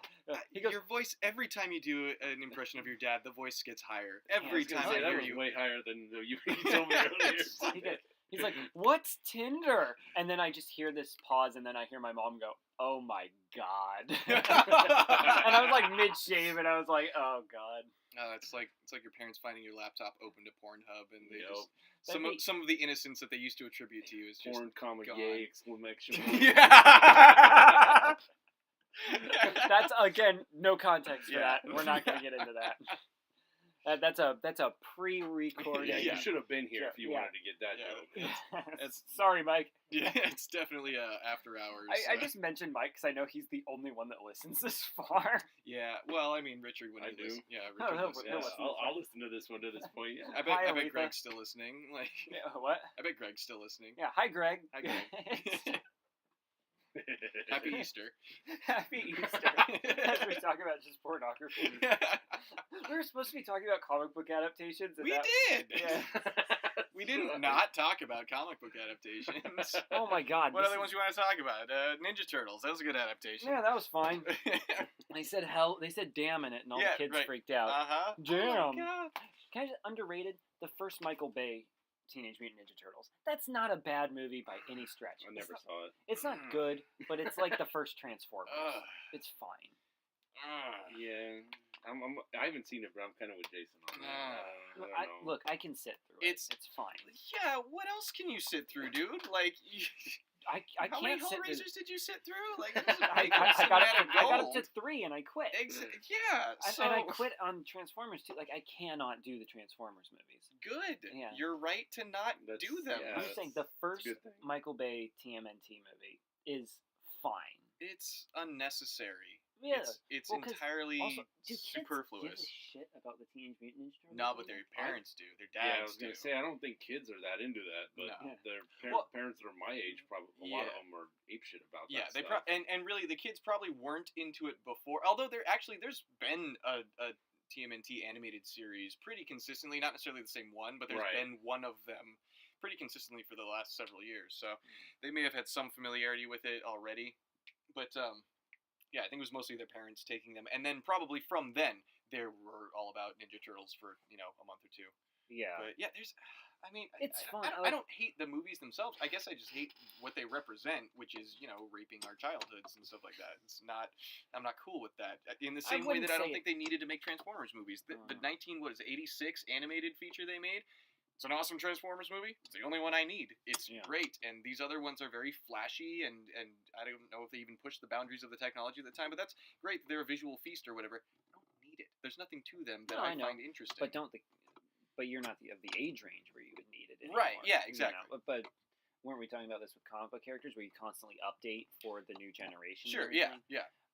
There's always more money to be made. True. I don't think there's going to be a Watchmen equivalent of a Teenage Mutant Ninja Turtles comic though. Yeah. You didn't read the Batman crossover book? What, the button?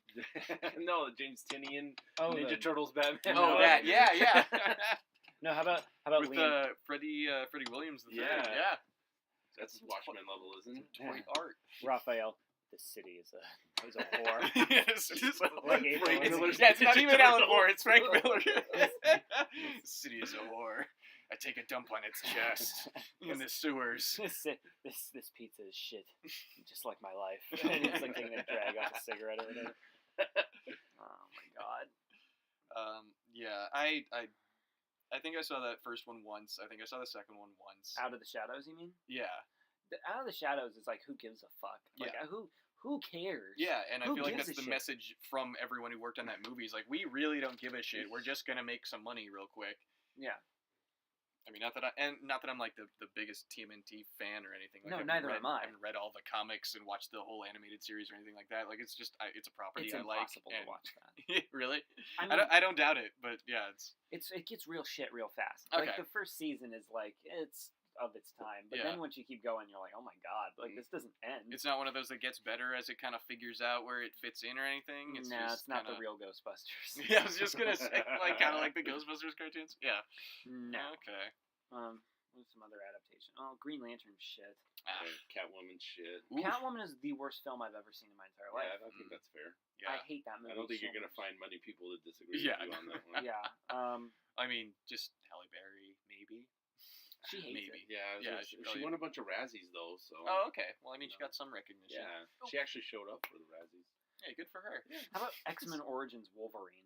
Yeah. That is unwatchable. Is that one doesn't loop back around like Batman and Robin or Batman Forever? No, you can watch the GIF of the super fake animated claws, but that movie is really hard to watch. But two unsuspecting elderly people get murdered in it. I mean, how is that not funny? That's true. I could watch a Batman v Superman and see that. Yeah, the sequence probably that sequence starting at them getting murdered and ending with him walking a lot after the helicopter has crashed and there's the trail of fuel that's leading up to him. Yeah, and he slashes it with his claw and sparks the fire that makes it explode.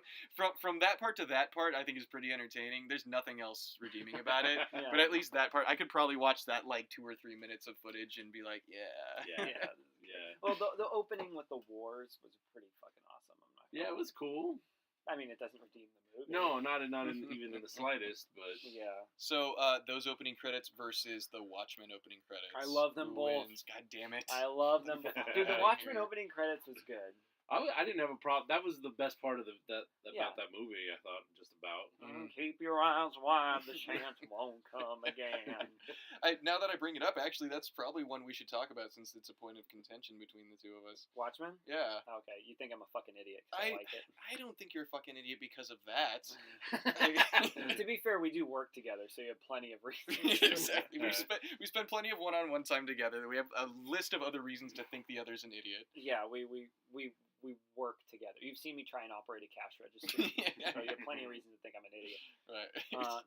The Watchmen movie, it's not great, it's not groundbreaking, but it's fine. That's all I have to say is it's fine. It's not a piece of shit. It's too long. Yeah, it's too long, and honestly, even if it were twice as long, you still can't fit quite everything about Watchmen that's usable into it. So that's kind of a problem. I don't know. I hold Watchmen in pretty high regard. So do I. It's my favorite comic of all time. Yeah, so to see it be turned into a movie that's just fine if you're being generous is, to me, insulting. I feel like there's enough redeeming elements of it, though. Like the performances, and there's enough stuff again... Big blue dong. Come on. You got out of breath. Oh with boy! that Oh one. boy! I was about to criticize the big blue dong. I'm like, you can't criticize a giant blue dong. Dear diary, today I caused Andy to become speechless. I've known him for maybe 10 years, and this could be the first time it's ever happened. Woo! Well, Billy Crudup's big blue CGI dong. Do that to a fella. Just gonna tuck that one away in the arsenal.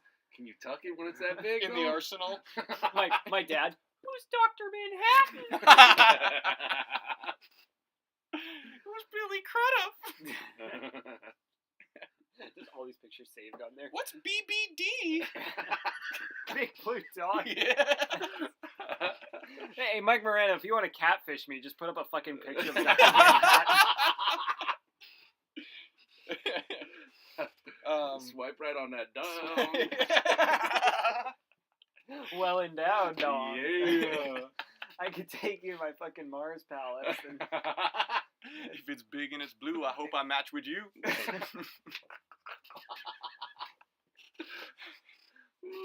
Oh my god, I'm gonna fucking die laughing. I'll be your silk spectre.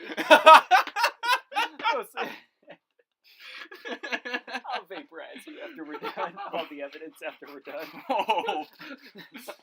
Okay, I'm not gay, but we're just gonna make these jokes about me being gay with a fictional character. That's fine. As I'm bent over, I'm like, do it! Nice. Just out of nowhere, Jason Samuel. No! Somebody has to be Night Owl. Sure. Somebody has to witness it. Oh man, we've got to be the guy with ED. Big blue dongs and tiny blue pills. Oh hell. No! I feel like that should have been the line. What? Not hell, but no! Well, you have Mullen Ackerman there ready to go, Yeah. and then it's just Mr. Softy. You're like, Yeah. would you be like, just fucking tying the noose at that moment? Yeah, I mean, You're like- I'd take the rope I was pushing and fashion it into a noose. The fourth, the fifth, the minor fall, the major lift, the battle king. Say fucking the. See, See, it's that- not a great movie. I'm not saying it's great. I'm Good. saying it's fine. Yeah. And I feel like if you're like 9 years old, It's you watched it. And I guess again, like the whole like holding the comic too close to let anybody else do anything with it, and like that kind of thing. Yeah, like, but he doesn't do anything with it. Is the thing. So it's Sure. just this like hollow interpretation or Right. this hollow adaptation of it. of like one of the best comics ever Yeah, made. no, dude. I understand Like, the criticisms of it. I'm just saying it's not like Green Lantern. It's No. not like it has. Isn't it though? Because I mean, what does Green Lantern do that we don't like? It takes something we like and makes it shit. No, but it's.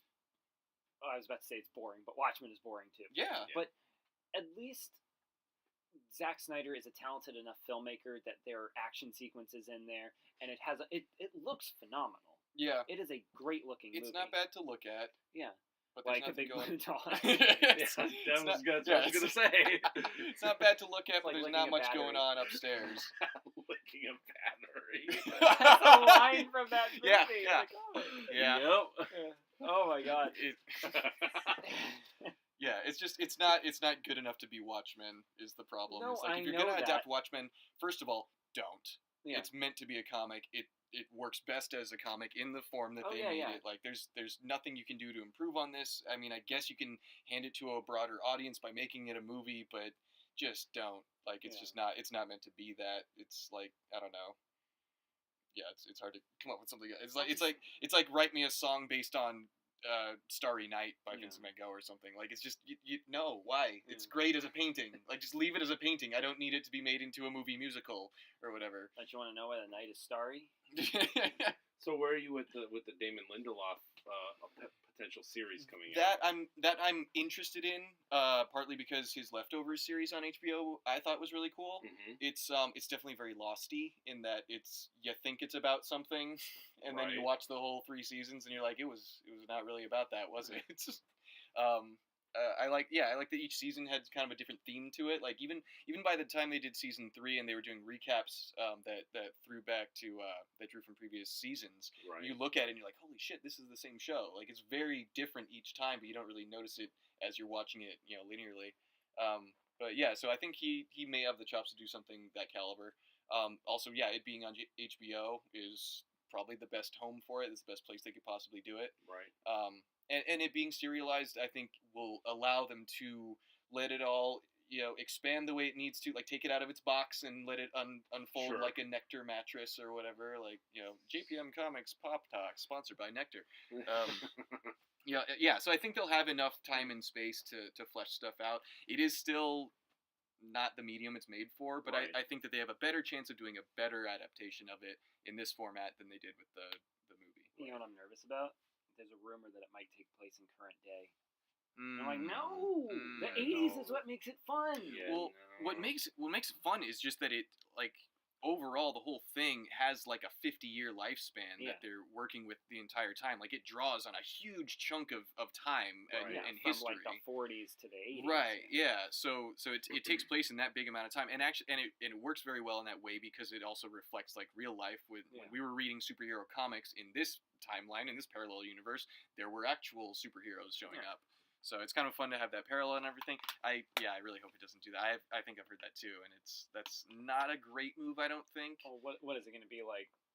George H.W. Yeah, it was change like the comedians are going to be. He was in Desert Storm being a douchebag and having kids. Yeah. So it's going to be like Desert Storm, but they're going to have Flight of the Valkyries playing. Yeah. No, it's all going to take place from the 40s till now. It's just they're all going to be in their 80s. Oh, okay. Geriatric, man. Yeah, that's not going to be a good move because it works because it's dealing with so much history that they kind of needed to reach that far back, and it's not going to make as much sense if they're like experimenting with atoms they'd have to, in the like, 1970s. change a whole bunch of shit to make that work. Yeah, unfortunately, there's a massive ripple effect from moving it up even just a couple of decades closer to now. Well, yeah, it's even, if I can draw like a parallel, like Kong Skull Island. Mm-hmm. They didn't set it in modern day because they said there's no fucking way in the world that an island would go that long without being discovered. You know what I mean? And so they're like, that's why we set it in the 70s because that's right before satellites came in. You know? It's sort of, I'm not comparing Kong Skull Island to Watchmen in terms of storytelling. Sure. But Watchmen, it works for the era it was supposed to be written for. You know, what are they going to update from hell to modern day? You know what I mean? Like, Jack the Ripper 2. Right. So, didn't ABC like recently have or some terrible show came out where it was like Jack the Ripper time traveled to the present day, and like I don't remember what it was, but and like Jules Verne and Houdini teamed up to. These might be I might be mixing up two different shows, but somebody tracked him from that time. Are you sure this isn't The Raven with John Cusack? I don't think it's. I mean, it sounds like League of Extraordinary Gentlemen Part 2. Right. It sounds like. That one. That is one of the worst films I have ever seen. Fuck the League of Extraordinary Gentlemen. Fuck it with the big blue dick it deserves. It is horrible, not the big blue dick it needs. But the one it deserves right now. Unshaved. No lube. Ooh. No, but that is just an abomination of a movie. That is. It's so ugly. It's so boring. It's so headache-inducing. It's so nobody cares. Sean Connery wants to kill himself. Why the fuck they put Tom Sawyer in there? I have no idea. Right. Oh God. Agent Tom Sawyer, and then they have Dorian Gray, which I'm pretty sure was Dorian Gray in the original. I think he was, but but it was. He wasn't like a main part of the team, if I remember correctly. League of Extraordinary Gentlemen is like a love letter to all the kids who read those adventure novels as kids. And they were like, because when I was a kid, I read Sherlock Holmes, I read King Solomon's Mines, I read 20,000 Leagues Under the Sea. Like, I read like all these, like, I'm not a smart person at all, so I'm not trying to pretend like I am.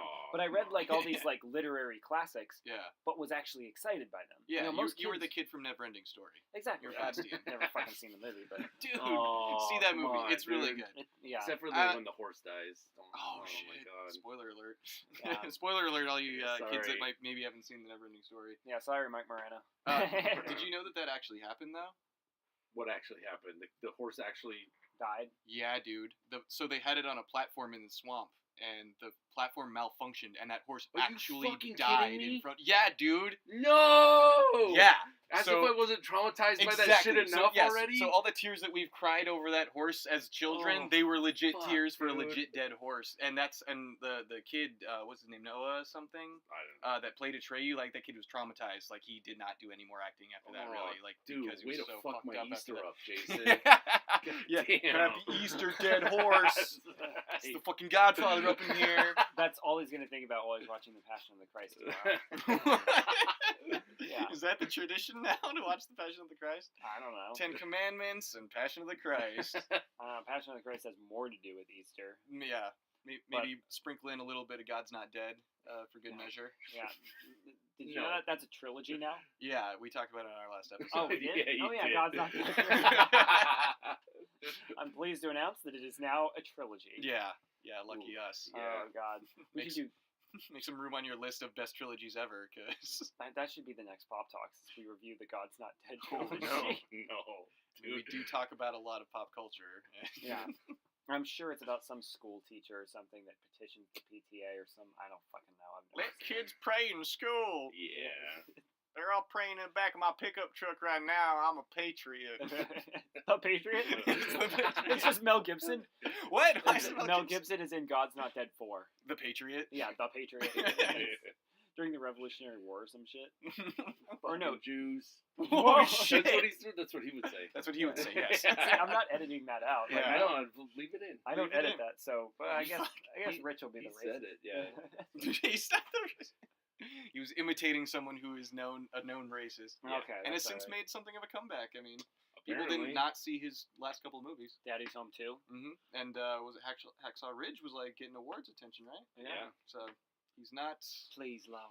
He's Let me get one more. He's not box office kryptonite anymore. Wow, that's a good. I actually got a giggle out of Rich. That's what he fucking sounds like in that movie. Fucking Andrew Garfield. He's like, it sounds like him.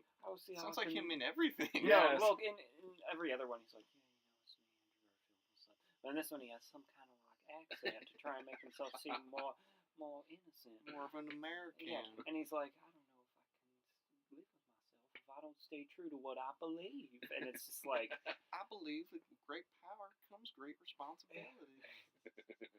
I don't know who said well, since it's a Mel Gibson movie, he's like, I believe that certain races probably have advantages over others that perhaps it's not politically correct to say, but that's brilliant, Andrew. That's brilliant. It's brilliant. Love it. It's going in my personal private folder. Yeah, yeah. Right next to Racism, yay! Dude, he was doing a Passion of the Christ sequel. Yeah. Yes. Oh my god! I think you might have also mentioned that last episode. I Isn't it can't coming wait. out this year? No, it's not Isn't it? coming Okay. out. They haven't started. I think you filming. might have still mentioned it. But I yeah, can't wait to see what freaky ass shit he puts in that movie because it's gonna take place in hell. Yeah. Really? Yeah, it's gonna take place with Jesus in hell during the 3 days before he was resurrected. Holy shit, Can you that imagine sounds amazing. What fucked up shit he's gonna put in there? 'Cause Yeah. Passion of the Christ is one of the scariest films I've ever seen, Wow. and I'm a huge horror fan. Right. Yeah. But Passion of the Christ legit fucked me up. Yeah, dude. It's a It's fucking terrifying movie. It's terrifying. Well, mostly Passion of the Christ. I get no religious or moral, takeaway from it at Yeah. all. The only takeaway I get from that movie is thank fucking God I live in the 21st Well, yeah, century. Yeah, well, yeah. seriously. What I love is that it's this like it was disguised very well as this religious film. It's a very important movie, but it's torture porn. Yeah, It's straight up no torture doubt. porn. And as soon as Apocalypto came out, people were like, "What's the? Oh, like, that's the common denominator between this and the Passion." Okay. Yeah. Schindler's List is disturbing, but it doesn't have people being tortured for the entire film. Yeah. Yeah. It's about something. Yeah. Passion of the Christ is just a dude Yeah. being beaten Dude, for. that was Yeah. crazy because I saw that in the theater and there were like families in Oh, of there course, with like yeah. little kids and Mhm. stuff. Because it, What the it matters. Yeah, with their Yeah. Ford Econoline vans parked outside. I wasn't gonna say it, but yeah, with that's- 9 little Jesus fish magnets on the back of it. Yeah. Oh. Oh my god, dude, that movie fucked me up. I'm not gonna lie, that's a terrifying movie. Yeah, I know. That's the best is that he just played the fuck. He played He's that like, group of he- people. that's a like Donald fucking Trump fiddle. level of troll right there, Right. where yeah. nobody can see past what he's doing. Yeah. You know what I mean? Like, Until long after it's done, and he's already their money has become his money. Mm-hmm.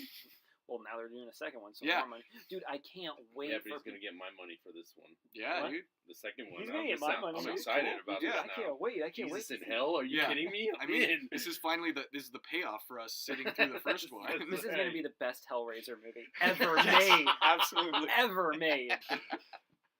Oh my god, Jim Caviezel's coming back. Nice. Yeah. I think he was in Escape Plan, and that was it. Well, person of interest for however many seasons. They just made some other new biblical, like, about Peter or something that Jim Caviezel plays Jesus in. Too. Oh, really? Yeah. Is this all this guy is now? Is this a connected universe? Oh, It sounds like they're building the Jesus it. cinematic universe. The Bible cinematic universe. The Jesus one. Jesus The rest of the Bible. I'm here to talk to you about the Heaven Initiative.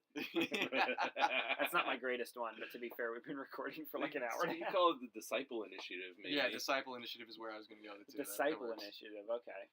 Yeah, that movie terrified me. Mm-hmm. Put that up on the worst of the fucking worst adaptations. The Satan with the shaved eyebrows thing, like that. And it was played by a woman, so it's all creepy and feminine, and it's holding the weird mutated baby. Cool. Yeah, it was awesome. Now that I'm thinking about it was cool. It was damn, that was awesome.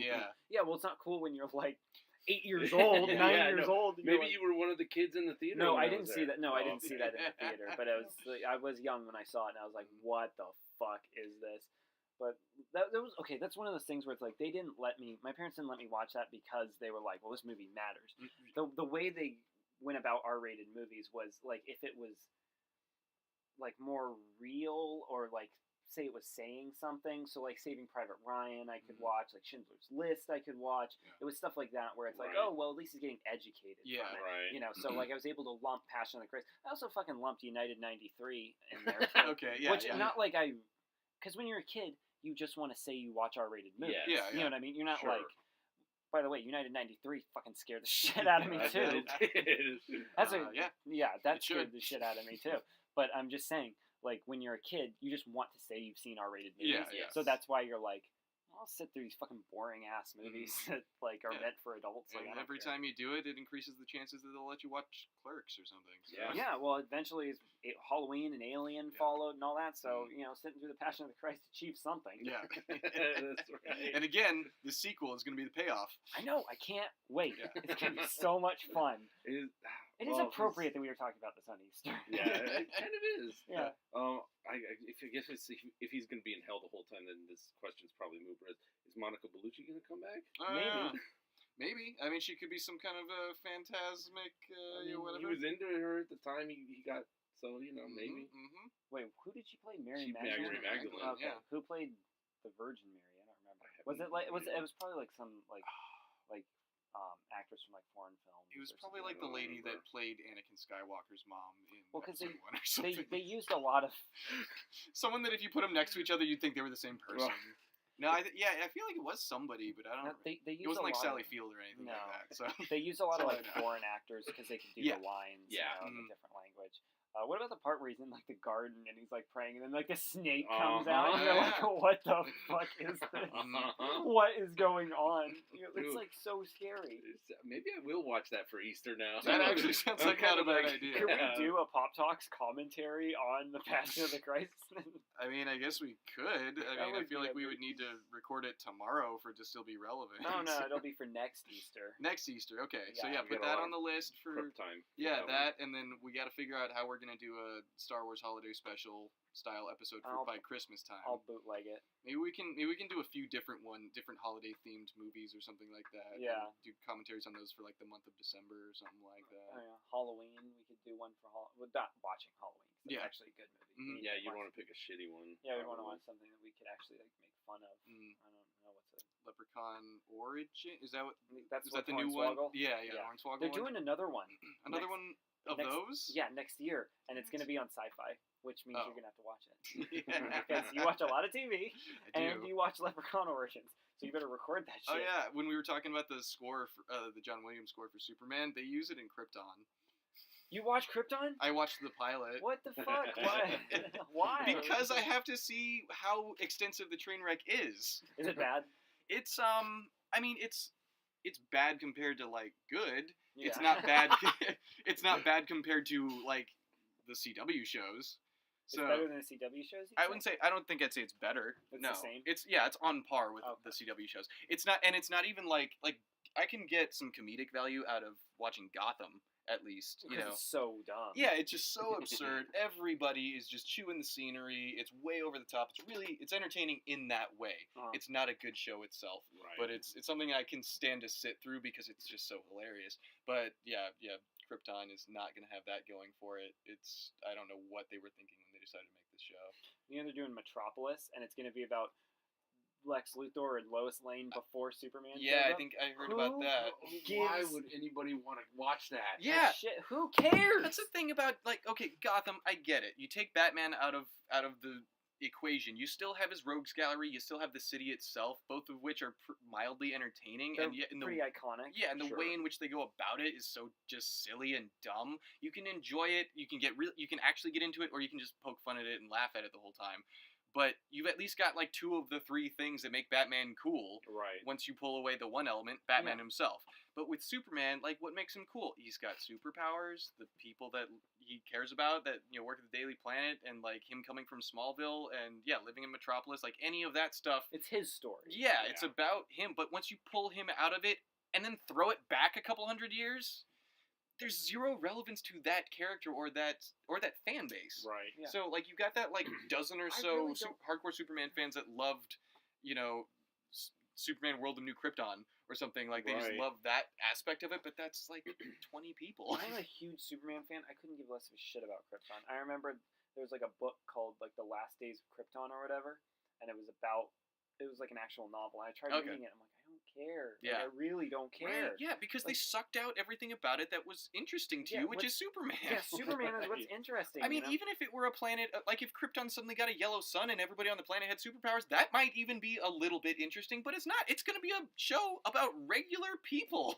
Yeah, I mean, if you want to do a Lois Lane show where it's like investigative reporting in the universe that Superman is in, I can see that shit. That's like Gotham Central or some shit. Like fucking Lois and Clark. Like, they've already done that. It was Well, 20 years ago. But I mean, why would you put Lex Luthor and Lois and then not have Superman in it? That's not. And also, weird. Yeah, what is next? Is it going to be like the Kents before he landed? Seriously, you know what I mean? Like, yes. is it, like how much? I feel so bad because country music television. Yeah, seriously. It's farmersonly.com. Yeah. But I feel so bad, like as a Superman fan. No, it's the Kents, but it's like their distant ancestors in the Wild West. Like Seamus McFly. Yes, exactly. It's like that, but it's Seamus Kent. Yeah. But I'm a huge Superman fan, and I feel so bad because all this stuff that's coming out, I couldn't give less of a shit about. Like, I love Superman. Yeah. I couldn't care less about Krypton. Yeah. Like, that's not the interesting part to me. It's Superman. Yeah, and they can't use... Yeah, they're not going to be using Metropolis. They can't use his rogue gallery because they also have not been born. Yeah. It's just like... I guess I'm not a real fan. Apparently not. No Superman, no Hellboy for you. Yeah, I better turn in all my Superman comics. I better erase all my childhood memories of loving the character. All the times in middle school where I could have been going out and making friends, instead I was reading Superman comics. I got yelled at in my math class for reading a Superman comic. In math class? Yeah, because I read it in homeroom, and my homeroom teacher was also my math teacher. Okay. His first period, because that's how they set it up at the school. And I was reading Superman. Oh, God damn it. Whatever. You broke the chair. Whatever. I'll get that later. Anyway. Then she was merit. Yeah. And then she goes like, "Whoa, you should have asked for help in homeroom because you were just reading comic books." I'm like, "Fuck you, bitch! It's like one fucking problem. Like, why do I have to ruin my whole goddamn morning because you fucking can't be bothered to show me how to fucking multiply a decimal? It's not that hard." Like, exactly. It's her fault for not teaching, not your fault for not learning. Hey, you know what? She was a bitch. She's fucking annoying, dude. She was always complaining about how she didn't have a husband. I was like, whatever. Which she was like in like her early 20s, so I'm like, why? Like, it's not over. She's like, I'm in my early 20s and practically an old lady. Yeah. My ovaries probably don't even work anymore. I'm not of childbearing age. My hips would just crack if I had a fetus in them. I saw my first line in my face. A permanent line!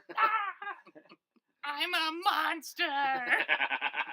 She's gonna give me like thousands upon thousands of pages of homework. Yes. Dude, that was the same time I got into reading the James Bond novels, and I was reading Octopussy in school, and people were like, "Is that about a woman with 8 pussies?" And I was just like, no, it's fucking James Bond. It says 007 right there, and it actually kind of annoyed me. So, like, who hasn't heard of like James Bond? Right. You know what I mean? Like 007. Like, it's not. Of course, I probably shouldn't have chosen Octopussy to read in a middle school. Yeah, I mean, pretty sure any middle schooler is going to see that. James. Precies. All right. Did we cover all the adaptations we were interested in covering? I mean, so. I'm sure there's a loads more, but I mean there's a bajillion of them. That's part 2. Yeah, we can always pick it up again later. We can just have a follow-up We can episode. pick it up when Mel Gibson's The Resurrection comes out. Yeah. No, we have to have a whole show dedicated to that. Yeah. It'll just be the Mel Gibson episode. Yeah. Oh my God. Track his career and his ups and downs. Read the transcripts of all of his phone calls. Yeah, the ultimate redemption story. On that note, do we have anything else to say? Happy Easter. Happy Easter, everybody. Happy watching Passion of the Christ Day. Yeah, do that. Happy Zombie Jesus. Thank you for coming on, Rich. Yeah, thanks for having me, guys. And thank you to everybody for listening, and we'll catch you next time.